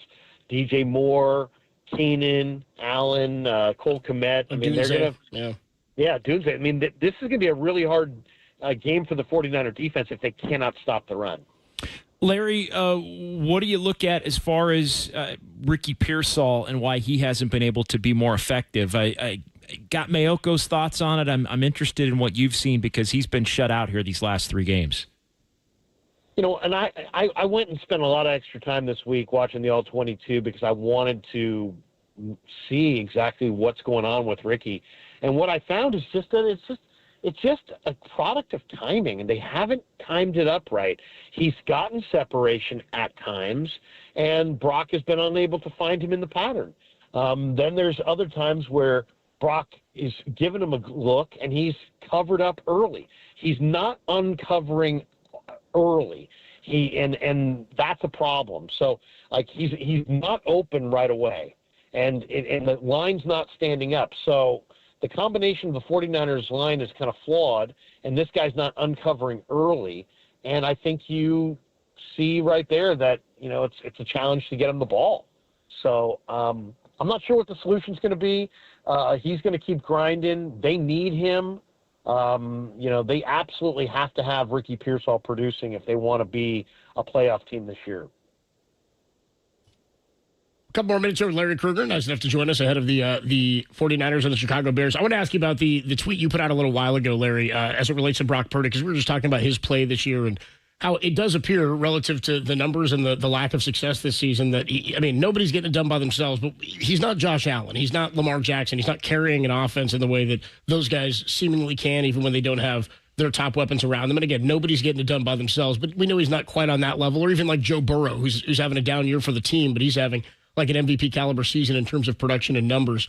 Ian Rappaport reporting that the 49ers do plan to pay Brock Purdy this offseason. The numbers are still kind of up in the air, but you were putting out a thought and a take, because I think most people assume that if you were to pay Brock Purdy between 50 and 60 million, it's going to hurt the rest of the roster, that you can't still build a roster if you have to pay a quarterback that much money. And some people think he's maybe not worth, based on the production that he's put out this year or lack thereof. Just your thought on where that deal gets done and how you keep a team and a roster balanced, even if you have to pay that amount of money, because other teams are doing it. Yeah, I mean, Brog, figure out a way. I mean, yeah, Brock deserves to be paid like Hurts. Brock deserves to be paid like Tua Tagovailoa. Is he the best quarterback in the league? No. But is he a top 10 quarterback? Yes. And he deserves to be paid like the rest of those quarterbacks. Figure it out. The Eagles paid Hurts, and it's not like they have this pathetic roster that can't win. They're on the verge of making a playoff run, maybe even a deep playoff run. So, they're going to have to say goodbye to a lot of guys. They're going to have to go young. They're going to have to hit in the draft at a higher rate than they're hitting right now, but it's all doable. But I would say, there's people out there saying don't pay Brock because, wait. And then other people are like, you can't pay him a top dollar. Well, the longer you wait, the more the price goes up. So, is he your best quarterback? Well, there's no question he is. Do you have a chance to get a better, cheaper quarterback? No, you really don't. So I think the plan going forward is you probably say goodbye to Allen, you say goodbye to Dobbs, you extend Purdy, and you have to fill in around him with rookies and young guys. And it probably is the right path anyway, because you need to keep looking for that future Hall of Famer, according to the stats. I mean, the stats say you need a Hall of Fame quarterback to win a Super Bowl for the most part. There are exceptions. Brock's probably not a Hall of Famer, but he's clearly the best you got. So I would sign him now, and pay him the market rate and do a better job of building your team around him in the draft. Larry, you mentioned, and I know you were talking about the quarterbacks as far as guys who may not be around, but who else in your mind here over the last month, if it winds up only being a month and 5 games to go, unless the Niners can basically run the table, who do you think is not going to be around next year, or at least is in line to not be around next year on this roster? I was looking at the roster this week, thinking about that. I would say Aaron Banks, Jake Brendel probably aren't going to be here. I could see some turnover at tight end, Saubert, Braden Willis, Josh Dobbs, Brandon Allen. On defense, probably Robert Beal, Kalia Davis, Kevin Givens, those guys. I could see Leonard Floyd coming back, Devondre Campbell, Flanagan Fowles, Mooney Ward, probably one of the veteran corners, Yadam or Rock Yassin, Tayshaun Gibson, maybe one of the safeties between Brown and Afonga. And, and then it's hard to say because, you never know what the market's going to bear and who's out there, but those are the ones that come to mind. And Hufanga back out there today. Is there a better chance, you think, that he comes back based on how little he will have played this year entering free agency? Well, Copes, they love Hufanga. I mean, Hufanga's like a coach on the field. I mean, he's viewed, as really, really special by the coaching staff. Now, the question for me has never been about his play. It's always been about his durability. Yeah. And how durable is he? So I think that if it comes right down to they have to choose between Hufanga and Brown, I think they would choose Hufanga. But my guess is they'll figure out a way to bring them both back. And the question is who's going to be the field safety? Who's going to be the free safety? And they're going to have to find that position this offseason. They got 3 guys who are pretty good in the box. They don't really have that Earl Thomas coverage safety, and I think that's going to be one of the needs that has to be met this offseason. Larry Krueger, the voice you hear, Niners and the Bears, a 1:25 kickoff from Levi Stadium, and Larry's going to join us on the postgame show as well to go through however this one plays out. Niners, 3 straight losses, Bears 6 straight. Something's got to give, or they could tie. That is on the table too, Larry. We'll see you upstairs, man. We'll talk to you later. let's hope there's no tie. Let's root for, win. I don't know who's going to win this one, but run the ball and hopefully nobody ties. And stop the run. We'll see you upstairs, Larry. All right, see you. There you go. Larry Krueger here on weeknights 6 to 7 on Niners Nightly on KNBR and streaming on our YouTube channel. By the way, we're streaming as well right now, KNBR.com, the KNBR app, the YouTube page, twitch.tv/thesportsleader, all that good stuff. Adam Copeland, the Super Bowl champ, Dennis Brown, John Dickinson with you. The Niners and the Bears are coming your way at 1:25. We'll hand it over to Greg Papa and Tim Ryan in just under an hour here to get you up to and through kickoff. We got more to come. We'll get you the 49er Player Spotlight, the Steve Young Show, and a little whip around the league and see what's going on with some of these scores across the NFL in Week 14. That's still to come, only here on The Sports Leader.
You got to keep coaching. You got to keep challenging guys. If a guy continues to do the same mistakes, you got to try to find a different guy to put in there. It's all of the above. So stuff we're continuing to work at. We obviously haven't gotten it done. That's one area in particular. So we got to work on getting more turnovers, obviously. We got to work on protecting the ball better, which came in 3 different ways. One on the goal line, one on a kick return, one on a slip ball throwing, which killed us there in the second half, similar to Green Bay. But it's not one thing in particular. So a lot of things go into it. I was 49ers head coach Kyle Shanahan talking about protecting the football and then taking the ball away from the opposition, something the Niners have done horribly on both phases over the last couple of weeks. -6 in the turnover differential in the last 2 games, as evidenced by the 38-10 loss and then a 35-10 loss. Adam Copeland, Dennis Brown, John Dickinson with you here ahead of Week 14 of the NFL season. I think we're working on getting the honorary captain in Iupati. I think we'd both like to see out there today for a handful of snaps. But as Larry said, Ben Bart's playing a little bit better of late, and Jalen Moore, who your predecessor, John Lund. Maybe his least favorite football player in the history of football, Jalen Moore. He's played well over the last 2 weeks, though. It's been incredible, and it's been a real positive surprise, the fact that it has not been a glaring weakness. Like, that's something. Trent Williams goes out and isn't going to be playing. You're thinking, oh, man, we're going to be talking about Sack City. Right? Maybe no bigger drop-off on the roster position to position. Yeah. Absolutely, and Jalen Moore, to this point, has held up. And they have had quality couple games from Barch. And so in some ways, it's disappointing because for all of the areas where the Niners have not been able to fill in capably at different spots, they've been able to do it at a couple of those spots, and it really hasn't mattered when you look at the way these last couple of games have played out. Yeah, it hasn't been a factor because they haven't been able to move the ball or score anyway, but an opportunity here to try to beat an inferior team. You would think an inferior team, but I think they may be closer in terms of level of success. I mean, all those close games the Bears have played, and again, they were staring right at 5-2 at the moment of that Hail Mary back in October, on the 27th of October, and it completely gutted the rest of their season. Instead of being 5-2, they're 4-3, and now you look up a month and a half later, and they're 4-8. Haven't been able to get a win, and losing close game after close game after close game. But they've lost 6 in a row, and again, the last 3 though for the Bears, playing a little bit better offensively with Tom Brown, who's going to be the interim head coach now, was the OC. They've lost 3 consecutive games by a total of 7 points. And what a pleasure now to be joined by our honorary captain, Mike Iupati, is sitting in studio with us here. What's going on, Mike? How are you, man? I'm doing good. How are you? Good, man. How are you feeling? Because we were just talking. We could use some snaps. Oh, man. My time is done. 10? Maybe 2? You had a good time. Hey, Mike, did you ever play at Candlestick? Yes. All right. So we got a little bit in common in Candlestick. Here's my question. At Candlestick, how many times did you hold defensive linemen? Oh, all the time. Are you a holder? Wow. Are you a holder? It's always the same question. Every week, it's been proven that these offensive linemen are trained and taught. But it's good to have you back, Mike. It's always good to have alumni come back. And I know you're in Idaho right now, right? Yes. And I know you did some coaching during the offseason with Harbaugh and San Diego. Just talk about what that, I mean, your transition from professional football, offensive lineman, you had some great seasons, some great runs, playoffs, Super Bowl. Just talk about the transition from being a player and then going into the coaching. Being a player and coaching is a little different. Obviously, the expectation is there, but you try to put yourself in their shoes, but you're not them. It's different. Yeah. It's different. Yeah. So. And how was it being, that opportunity? Was it through the NFL or was it through Coach Harbaugh, who brought everybody out there?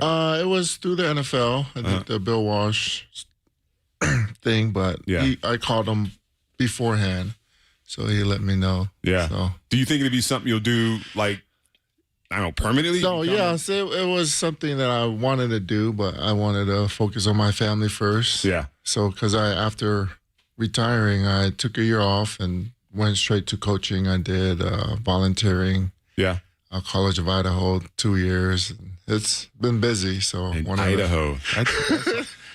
Jesse's got a big coaching thing going. I mean, he does I think it's, what's he calls it? The trenches? The trenches. Yeah. And, I was a part of that a couple of years ago, and he's got a great program going there. Yeah. I mean, he's turning out a lot of guys into D1 scholarships coming from that program. And you talked about your family. What a fantastic family. Yes. And you got 3 defensive linemen in the making. You got 4 defensive linemen. Oh, man. One's an O-line there. The oldest is O-line for sure. Going to be defensive line. So introduce your family that's sitting right across the street. My wife, Ashley, and my oldest is Koali'i. Okay. Then we have Taimanu. Then we have Luka Leo. And then Micah Pono. All 4 boys. I love it. All defensive linemen. I love it. You're hammering on the defensive line, dude. Mike Iupati, the honorary captain, joins us here. Niners and the Bears 125 kickoff. So, you were part of some great running teams, right? You guys didn't struggle to move the ball on the ground a whole lot. But when you do hit a wall like that, the Niners right now, it's a great run scheme. But in the last few weeks, and even when they had Christian McCaffrey healthy, they were struggling. What has to change for them? And when an offensive line or a run game isn't working well, what's the focus for a team like that? I mean, if you can't run the ball, you got to be able to protect. So you got to protect the quarterback because you just got to believe and just got to grind. Football it's tough, man. Yeah. Those guys in the front of you they're athletes. Yeah. Did you hear that? Oh, you mean the defensive linemen? Yeah. Well, think about how the D linemen have changed. Like Alden Smith when you guys were there. Khalil Mack, like the hybrid player. It used to be big, giant guys, and it is. But now these guys, it's not just big, clogging the lane linemen. You got to be an athlete on the outside. Definitely. Yeah.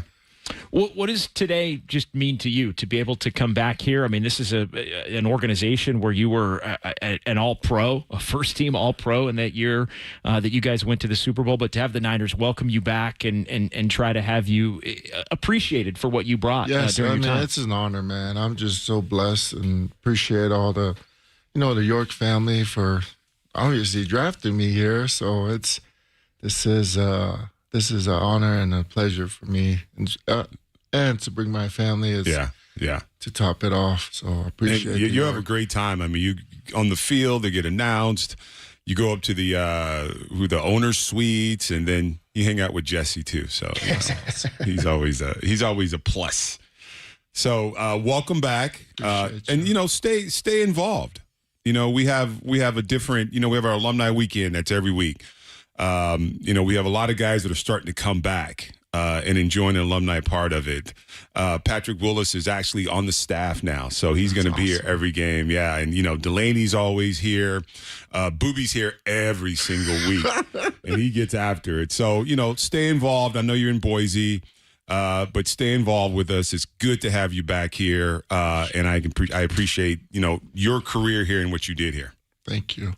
That's big praise. He doesn't say that to O-linemen, really. We get him in here, and he's always just shooting them down. The honorary captain, Mike Iupati, thanks for coming by, man. Appreciate you. Thanks to the faithful and everybody. Thank you. We got plenty more to come here from Levi Stadium. Adam Copeland, the Super Bowl champ, Dennis Brown, John Dickinson, and we'll get you the Steve Young Show, our 49er player spotlight, and we'll go up to the broadcast booth, check in with Tim Ryan as the Niners get ready for the Bears, a 125 kick on the Sports Leader.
Adam Copeland back with your 49er player spotlight. It's week 14 of the NFL season, and you might have been hard-pressed to find a 49er to spotlight this week just based on the lack of success over the last few weeks. So why don't we go to the rookie fourth-rounder, Isaac Guerrero, who's going to be the starting running back today and should get the bulk of the carries. Key for him today is going to be hold on to the football. He does have big speed, and he's got the ability to pick up some chunk yardage. We've seen it happen a couple of times this year. Does have 2 rushing touchdowns on the season. Broke one big, long one in that game against Seattle at the end. It was a 76-yard run, so he does have that huge speed. Other than that, his long on the season is 19. It came against Dallas, which is the game where he had a career high, 14 carries for 85 yards and a rushing touchdown, 10 for 99 on that 76-yard gain in against Seattle. But since then, just, 10, 11, 12 carries total prior to that. And since the 14 carry 85-yard game, he's had just 5 total carries, including the game against Green Bay and Seattle where he did not touch it. You may have him line up in a slot a little bit, too, as a receiver, something he did well in high school and at the college ranks. But here's a little bit on Isaac Guerrero. Kyle Shanahan joined our Dirty Work show, myself and Derek Papa, earlier this week, and he talked about Guerrero playing like a starter this week.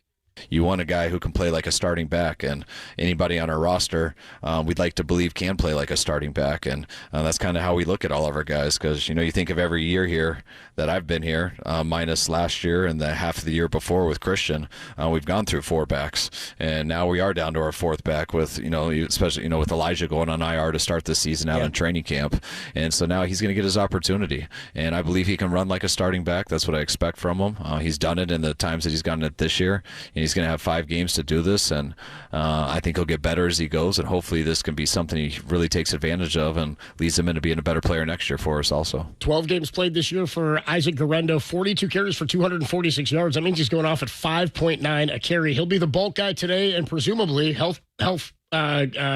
like all things go well with the health, then he will be the running back, you'd hope, the starter for the remainder of the season. The last 5 games, what can he show you before they head into 2025? We got more to come. Ike Guerrero is this week's 49er Player Spotlight.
The Steve Young Show, The best half hour in sports radio. He joins myself and Derek Papa every Wednesday at 5 o'clock throughout the football season. And Steve, obviously breaking down what's going on with the 49ers and their inability to score, but also what has to change in the course or throughout the course of a season when you're playing as poorly as they have. He talked about the 49ers' need for Dennis's favorite word, grit, after losing to the Bills and the Packers.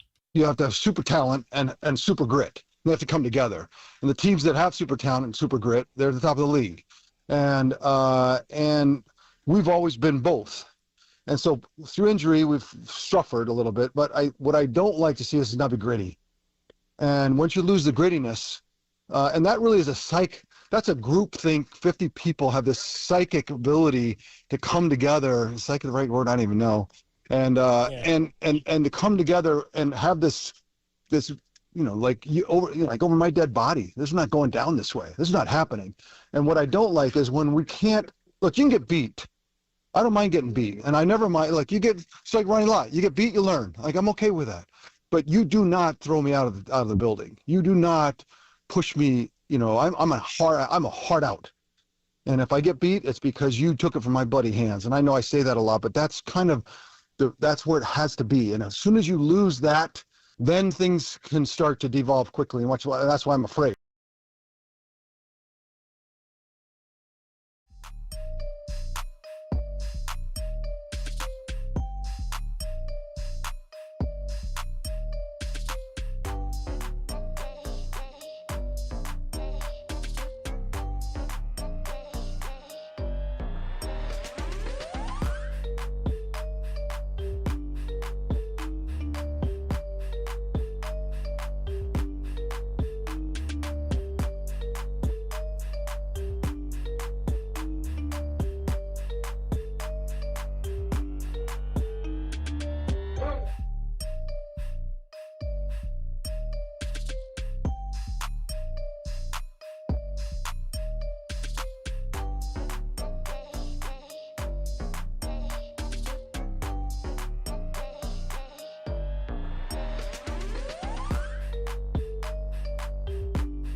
Adam Copeland, Super Bowl champ Dennis Brown, John Dickinson with you from Levi Stadium, getting ready for the Niners and the Bears, a 1:25 kickoff. And a man will be on the call today alongside Greg Papa. It's our guy Tim Ryan. What's up, Tim? How are you, bro? Doing well, Copes. DB, what's up with you guys? We're feeling good, man. We're looking to flip things around here. Are you really feeling good? No, I mean, I'm feeling like iffy, to be honest with you. All right. I'm like iffy about it. I'm trying to psych myself into it. Sorry to check your card, but just trying to be real. I'm psyching myself into it. I'm trying to get hyped for it. The Bears lost 3 straight games by a total of 7 points. Right. They've had opportunities in these games. They're obviously a young quarterback. They've got a new head coach down there on the sideline calling plays. They played better since he became the play caller about 4 weeks ago. Just your thoughts out of the gate here, how you're feeling and what we're looking at in this game. Well, kind of like the 49ers and the 3 losses early in the year against division opponents where they were just unable to make 1 or 2 plays per game at key moments, and that's how you could size up what's happened to the Bears in the last 3. Now, all those games also in division. They haven't been the same since the 18-15, the loss, the Hail Mary loss against Washington. And people that I've talked to said that they had, maybe Eberflus right after that started to lose the locker room. So, look, this team has played much better over the last 3 games, and they have good players. They've got very good skill guys. They've got a quarterback that, to me, seems to be getting better, and there's been an emphasis on him getting the ball out and trying to not to take as many sacks. You take away his first read, and he's going to start to move around and start to get some happy feet, and typically for defenses, you love that. So I think the whole key today is, A, for the defense, time to execute the tourniquet, man, and tighten it up. I mean, and in this and all defenses, and Dennis knows this, if you don't have the dogs that are biting up front, it's going to be hard to keep people from getting over the fence. And they have been able to get over the fence on the 49ers the last 2 games, in particular on the ground. It starts there. They have got to stop the running game. Chicago runs plays that have given this 49ers defense problems for 2 years. The crack tosses to the boundary, the jet plays, whether it's a jet pass or a jet sweep with the tight receiver coming in motion behind the line of scrimmage, either a hand or a quick little throw to him, quick little toss. Zone reads, which the 49ers have been pretty good at it. Quarterback draws, QB runs. They're going to run all that stuff today. And the 49ers have got to tighten it up, not by sustaining up front, but by winning. Kicking the guy's rear end in front of you, getting in your gap and be in position to make a tackle, not to just force it back to the other gap. And then the run fits behind. With the linebackers and the safeties, and at times the corners have got to be anticipated, and they got to get there, get on the right track, get to the gap, trust the guy next to you is going to be in his gap. There really is no secret to it. I think Talanoa Hufanga is going to start the game today, so he and Malik Mustafa will be the safeties. They'll be a big part of the run defense, obviously, and then in the pass game, if I were to be Nick Sorensen in this game, and I don't know how much pressure he's going to send. I mean, we all know what the numbers are, and they don't do it a lot. But I would be playing a lot of games with my safeties and with my corners and in terms of their landmarks and rocking and rolling and trying to disguise coverages, throwing some zone pressures at them, throwing some simulated blitzes at them. Mug it up, drop into your hook as a linebacker, whatever you're going to do.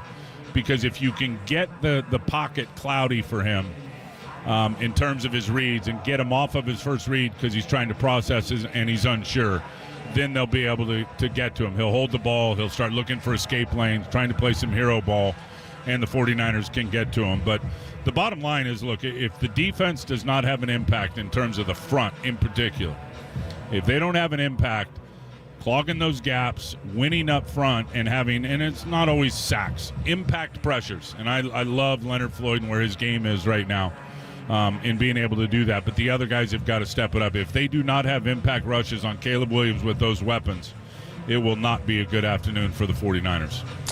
Tim, as far as to get this offense kind of jump-started, what's it going to take? I mean, I guess my question is, as a whole, what's it going to take for this team to finally get something underneath them that they just kind of go out and just take over football game? And I'm talking the last 2 weeks, just watching this team just get basically blown out on the road. I mean, what's it going to take to get this team fired up to go out and just take over a football game? Yeah, well, circle back and just quickly on the defense. They're going to have to stop the run early and get these guys off the field so that the offense can stick with their game plan, which is, we all know, is the ground and pound and work in the play action game. The Bears have had troubles in this 6-game losing streak trying to defend the run with their 4-man front. They are also, when you're desperate to stop the run, and again, Dennis, you know this, when you're desperate to stop the run, guys are flying around, they're getting out of position and sniffing out everything, and then the play action behind it should be a nice weapon for the 49ers. I think a couple things. I think, number one, get George Kittle heavily involved early. They are 80% zone when you look at their numbers throughout the season. To me, George is a quick read. He can, if it is man coverage, when they decide to send pressures, and George can beat both of those safeties in Owens and Byard. They're both 5'11". Byard appears to me as good as he is, and they're very good in run defense. To me, he's lost a little bit of foot speed at the top of the route. So George can beat both of those guys with that 6'4" frame and those long arms. Get him the ball early. Get Ricky Pearsall involved in the game plan. Get him a couple of targets early, in particular when they're in man coverage. And then probably the biggest thing of all, and what I want to see, is I want to see Brock Purdy find a rhythm again. It's been a while since we've seen him, bang, bang, bang, see it, throw it, see it, throw it, see it, throw it accurately. I want to see Brock find a rhythm. What are you expecting from Isaac Guerendo today as far as just amount of carries, impact on the offense, and where is he at in terms of making sure he's hanging on to the football? Well, that's hard to believe the 49ers have coughed it up 21 times this year in 12 games. Now, they haven't lost all those, obviously, but the ball has been on the ground far too much. I don't know what to I know what he is, and I know how big he is and how explosive he is, and when he's been on the field since the Seattle game, he has done his job and then some. How's he going to be with 17 to 20 carries if that's the number? And you would think for a guy 220, 222 pounds that he's going to get stronger as the game goes on. So that's what I hope to see out of Isaac Guerendo. And then I think we'll see Patrick Taylor probably in certain situations with his big body and some short yardage stuff. Deebo, I'm sure, will get a couple of carries. I do like the stretch and the zone plays better against this 4-man front than the gap power stuff, and I like, running off tackle on these guys. Their linebackers are rangy, bro. They are long. They're good. They can ID things pretty quickly. They're aggressive, but they can get caught up in the wash. So I'm hoping they're able to exploit that. Talanoa Hufanga activated from IR. He's active today. What's his greatest impact in returning to the defensive struggle? Probably discipline, and he hasn't played in 13 months. Yeah. And it wasn't great when he came back in the game that he came back in. I think Huff, just be Huff. You're a safety. And I've talked to him about this a lot. You're a safety, and if you're deep middle, you're the last line of defense. You got to be on the right track. You got to come in at the right angle, no matter what the play is. And he is such a smart player in terms of his football intelligence. So, the experience, knowing where he's supposed to be. And again, it's going to be a challenge. He hasn't played a lot of ball, but I'm hoping Huff can get out there. And I don't think he's playing a full game. We'll see how it goes on, but I'm hoping he can get out there and at least resemble the all-pro player that he was a couple of years ago. Hey, Tim, I know it's been a while since you put on the pads for the Bears. They've had some challenges this season, right? How do you see them kind of responding, or have you been on the field and maybe talk to the team a little bit since, you were a Chicago Bear for a few years there? What are you expecting out of them? Do you see it's going to be this, I hear this word bounce now, new head coach, you kind of rally and you go out and play hard for that new intern coach. So what's your vibe of the team right now? Well, I think that obviously ready for a win with what's happened to them over the last 6 and in particular the last 3. They're going to play hard on defense, man. They do play with that Bears spirit in terms of their defensive mindset and mentality. So I expect them to play well, and I expect this to be a dogfight from top to bottom. I'm less curious about the offense because, they made that change with Thomas Brown several weeks ago when they got rid of Shane Waldron, the offensive coordinator, and they're still doing a lot of the same things. He didn't change the offense. They're still running with the same motions and same formations and the same plays. There's just been an emphasis to get the ball out, and there's been a much bigger emphasis on the screen game, just letting Caleb Williams get the ball into his playmakers' hands. So tackling will be at a premium for the 49ers defense, so that's got to improve. And then defensively, they're going to get after it, man. They got a good front. D, they got, this Dexter up front is a good player. He's in year 2. He's, he's not always a 3 technique. They play over front the whole game.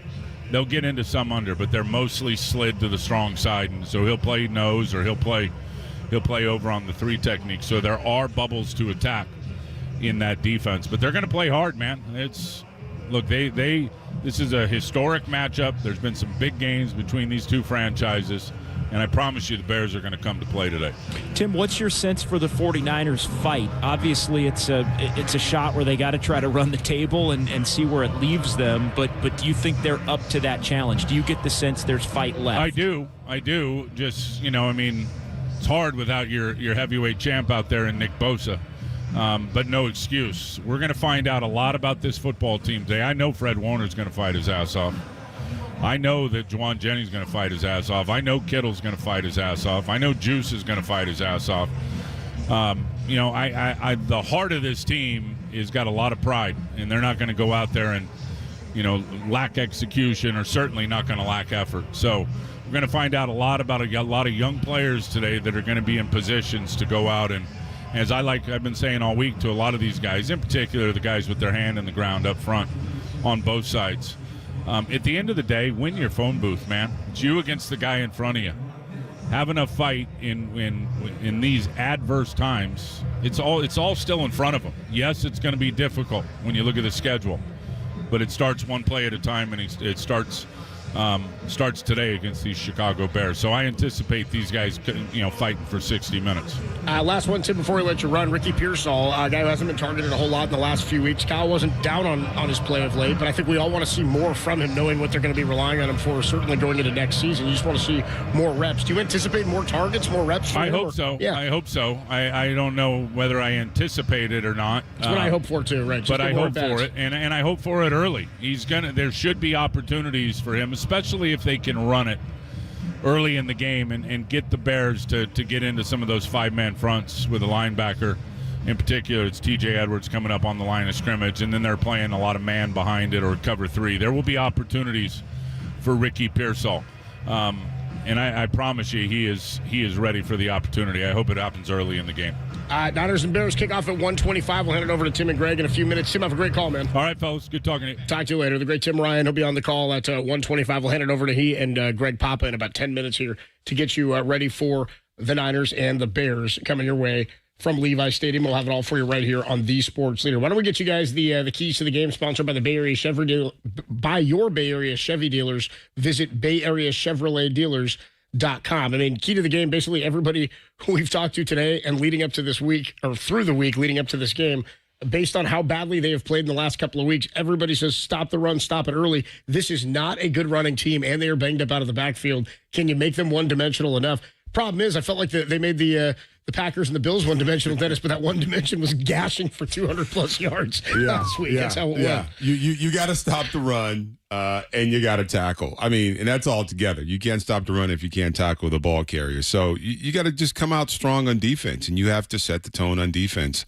And that's what we haven't seen, maybe since, week 1 or week 2, whatever it was. But you gotta tackle. I mean, the missed tackles and the pre-snap penalties, you got to eliminate those. So, the details. I mean, that's the game changer right there. The details, and concentrate on those details. How about win the turnover battle? Yeah, I mean that always has the ability to flip a game in a big way. The Niners 0-3 and 28 points in the 2 games. 21 against Green Bay, 7 off the turnovers in the game last week. One of them cashed in for a touchdown by the Bills. Win the turnover battle. Stop the run, and again, get to Caleb Williams. Get to him. Get him on the ground. I know the 49ers don't have Nick Bosa, but they do have Leonard Floyd and some other guys that are going to try to get after it. Get him on the ground. Force him to be a little skittish and throw you the football and win the game that way. Well, and if you can get to him a little bit, 49 sacks on the year. Teams have gotten to him in spades, but they haven't sacked him as much in the last few games. I think he did take 5 against the Lions, which was tough for them. Again, they were up in that game, had an opportunity to at least tie it at the end. maybe win it, and did not pull it out. They've had a tough time closing games themselves. The difference between them and the Niners is they're a young rebuilding team and will probably continue to build. They'll have to continue to build after this year, looking for a new head coach. But they have had tough times closing games, but they've been close. And that's what gives me pause is 3 straight losses by a total of 7 points. They've been right there on that doorstep. Teams like to knock that down at some point. And again, we keep talking about the new head coach in Tom Brown, who takes over for the fired Matt Eberflus. So we'll see what happens there. I'll give you another number I'm looking at for a key to this game. 9 for 9 is the opposition in red zone opportunities in the last 2 weeks. You talked about winning the turnover battle and how many of those resulted in touchdowns and points, JD. I mean, the 9 for 9 against is atrocious, especially because they're not finding the red zone themselves for opportunities. And when they do, they're not finishing. I think Larry Krueger talked about it earlier, said the discrepancy in the yardage and the offense that they're able to put up this year relative to that of the points scored. It's a deceiving number. They should be a much better scoring team. They should be a much better scoring team, and they're not. They're like the bottom third of the league when it comes to points per game. I mean, I don't know that you'll need 30 points to win this one. I sure hope not in terms of what this team in the Bears have done offensively, but you're going to have to take advantage of red zone opportunities and prevent those from the opposition today. Well, and you may not need 30 to win it, but this does project to be a game where you can run the football because of the issues that the Bears have had defensively against the run. And I think that does set up other things, as Tim Ryan was talking about in the play action game, and everybody trying to get up to stop the run, and then you can hit some pass plays. I think explosive plays are there to be had today for the 49ers against the Bears. And if you do that, you might get close to 30.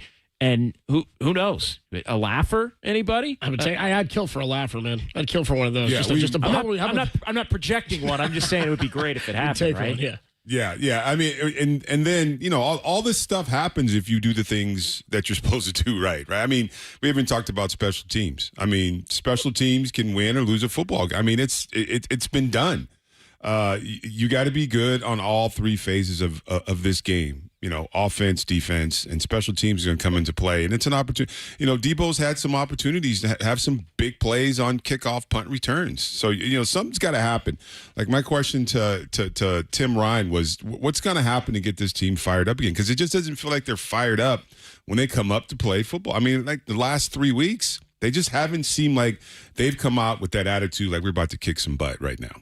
What would fire you up, Dennis, in a situation like this? We talked about your 91 team, and again, you guys were more banged up, but you were 4-6, rattled off 6 straight to finish 10-6, missed the playoffs, but the offense was much different towards throughout that winning streak there. But what fired you up? What changes the tide for a team like this? Well, again, it was a little different. So, our goal on defense was to go 3 and out. I mean, that was it. It was 3 and out. But this was a different time. It's a good goal, by the way. First and second. Yeah, first and second down. That probably worked for him today. If they did a first bunch. and second down back in the day was if you could stop the run first and second down, then you can just rush the passer and get off the football field. That was our goal, 3 and out, get off the field. And then on the offensive side, we talk about big gash plays, but we were looking at long drives and touchdowns. Then we're resting, we go out 3 and out. Then the day was, then the first half was over. Then you went in the locker room and you did the same thing again. So it's just consistent play, executing. And for the defense, it was just 3 and get off the field. No long drives, no penalties, maybe a turnover, and in this game, the way it's played now, turnovers, I think, are the big boost to a lot of teams. You turn the ball over, the momentum switches to the other sidelines. If you can get a pick, get a fumble, knock a ball out, then it turns it to your side of the field. So, in this game, I think it's turnovers. Turnovers are a big deal. You mentioned the penalties there, too. We were talking about discipline. I just think what's going to be really key is when you're playing a young team like this or a young quarterback, you got to be disciplined, allow them to make the mistakes. Something we've talked all year about is the Niners not taking advantage of the opposition's mistakes made, and other teams absolutely, and spades take advantage of mistakes the 49ers make. So you can't go with anything self-inflicted today. Take care of the football. Don't fumble. I mean, Tim Ryan pointed that out. 21 fumbles in 12 games is disastrous, and it's a big part. The sloppiness and the undisciplined play is a big reason why they are where they are entering Week 14. JD, you had the actives and inactives for us? I do, and it's Joshua Dobbs, Nick Bosa, Aaron Banks, Trent Williams, Rock Yassin, Demetrius Flanagan Fowles, and the new running back, Izzy Abanikanda. Any surprises for you on the actives and inactives? Nothing really. I mean, it's everybody who's basically down. Allen is the number 2 quarterback, is always something to keep an eye on. But, the new running back obviously not able to get out there yet. There you go. So no big surprises. Going to be without Nick Bosa, without Trent Williams, but they are going to have Travarius Ward, of course, who came back looking for better play for him. Demo Lenore will be out there. And Talanoa Hufanga returns. We'll see how much he plays today for the Niners, as he's, Tim Ryan just said that too, 13 months since he's really played. When he did come back, he was not all that sharp, was there for very little amount of time earlier this season before he broke his wrist. He comes off IR and will be back there today. Guerrero gets the start at running back today. We'll be looking for some big play splashes or gashes from him. That's a way that would, I think, make 49er fans feel a little bit better about the way the offense is going. As a couple of big game breaker type runs would be great. I'll take another 76-yarder if he wants one of those. Quickly, we'll do a look around the NFL. Week 14 in the NFL is upon us. Again, we have the Thursday night game already. Right now, the Jets are, they just attempted a field goal and they made it. The Jets are up 8 right now in Miami on the Dolphins with about a minute 2 to play in the third quarter there. So the Jets, who were down in this one at the half, 15-12, 15-13 actually, have made a bit of a comeback. It's just 3 winnable games in a row for the Niners. I know that may not be enough. The Lions may end up beating them. They might not have enough to run the table, win at Arizona week 18. But I really do, even as banged up as the Niners are, and I know the Rams are no picnic either, I just look at it as you can win today, you can win Thursday, and win in Miami and go from there. And then all of a sudden you're at least going to have a fighting chance in the game against the Lions, or you think you will going into that game. Well, then you look up at 8-7 and you start going, oh boy. By the way, you'd be looking for the Niners to win 3 in a row. Has not happened all season long. Their only back-to-back wins came with a bye week right in between there, right? So not something we've seen them do throughout this season. Titans up on the Jags right now in a real barn burner, 6-3, 8:39 to play in the fourth quarter of that game. As I mentioned, Jets are at the Dolphins 23-15. The Jets 3-9. They're 1-5 on the road. By the way, Bears have not won a game on the road this season. Falcons in the return of Kirk Cousins to Minnesota. Sam Darnold's playing well, as is Kirk Cousins for the most part. 21-21 is the score in that one, end of the third quarter. Saints are taking on the New York Football Giants. Derek Carr, 203, 19-28 and a touchdown. Saints up 14-3 on the Giants with under a minute to play in the third quarter of that one. Panthers are hanging with the Eagles. By the way, Panthers have gone like back to last season. Maybe it was the last 2 seasons. They've gone like 30-some-odd games without covering. They've covered their last 3 games. They're playing a little bit better. Bryce Young been a little bit more sharp of late. He's only 11 of 18 in this one for 108 and a touchdown. But Saquon picking up where he left off, 16 carries for 107. It's 22-16. Start of the fourth quarter in favor of Philadelphia. The Steelers are hammering the Browns now 27-7. They just got into the end zone again. Russell Wilson's got 2 touchdown passes on the day. The Raiders are hanging with the Bucs. They were down 14-0 early in this one after the first quarter. They shut them out in the second, and now end of the third, it is 14-10 in favor of Tampa Aiden Bay. O'Connell has left that game with a leg and an air cast. That was not good. So Ritter in now quarterback for the Desmond Raiders. Ritter in there. I don't even know who their emergency quarterback is. It is, I believe it's him. He was the third guy. They had Minshew and AOC, and then they had to go get Ritter off a practice squad. Anyway, those are all the games that are underway right now. This afternoon, one to pay attention to, Seahawks at the Cardinals. That's one to watch in terms of the battle for the NFC West title. Bills are at the Rams later. Another one to pay attention to is the Niners and the Rams square off right here at Levi Stadium on Thursday night. So Niners, another short week against the Rams, and you'll have some time to get ready before they go to Miami to take on the Dolphins. And then the Chargers and the Chiefs, the game tonight in the AFC West. That could be a fun one as well. Mahomes going up against Lad McConkey and Justin Herbert. McConkey's having a hell of a season, 58 catches, 815, and 4 touchdowns for him on the year. And then your Monday night game, your Simpsons game, Bengals at the Cowboys. That's going to do it for us here on the pregame show. We'll be back with you after the game. Myself, Dennis Brown, John Dickinson, Larry Krueger will join us on the postgame as well to break down this one. We'll get more of your thoughts, your texts, your calls as to where the 49ers stand after this matchup with the Chicago Bears. Something to pay attention to. The Bears do have a good track record of taking the ball away, the 4th best in all of football at a +10 margin. So for Dennis Brown, John Dickinson, and thanks to our guy Tim and Kyle back at the studios, we will hand it over to Greg Papa and Tim Ryan, who will take you up to and through kickoff. It's the Niners and the Bears, a 125 kick, and it's only here on the Sports Leader.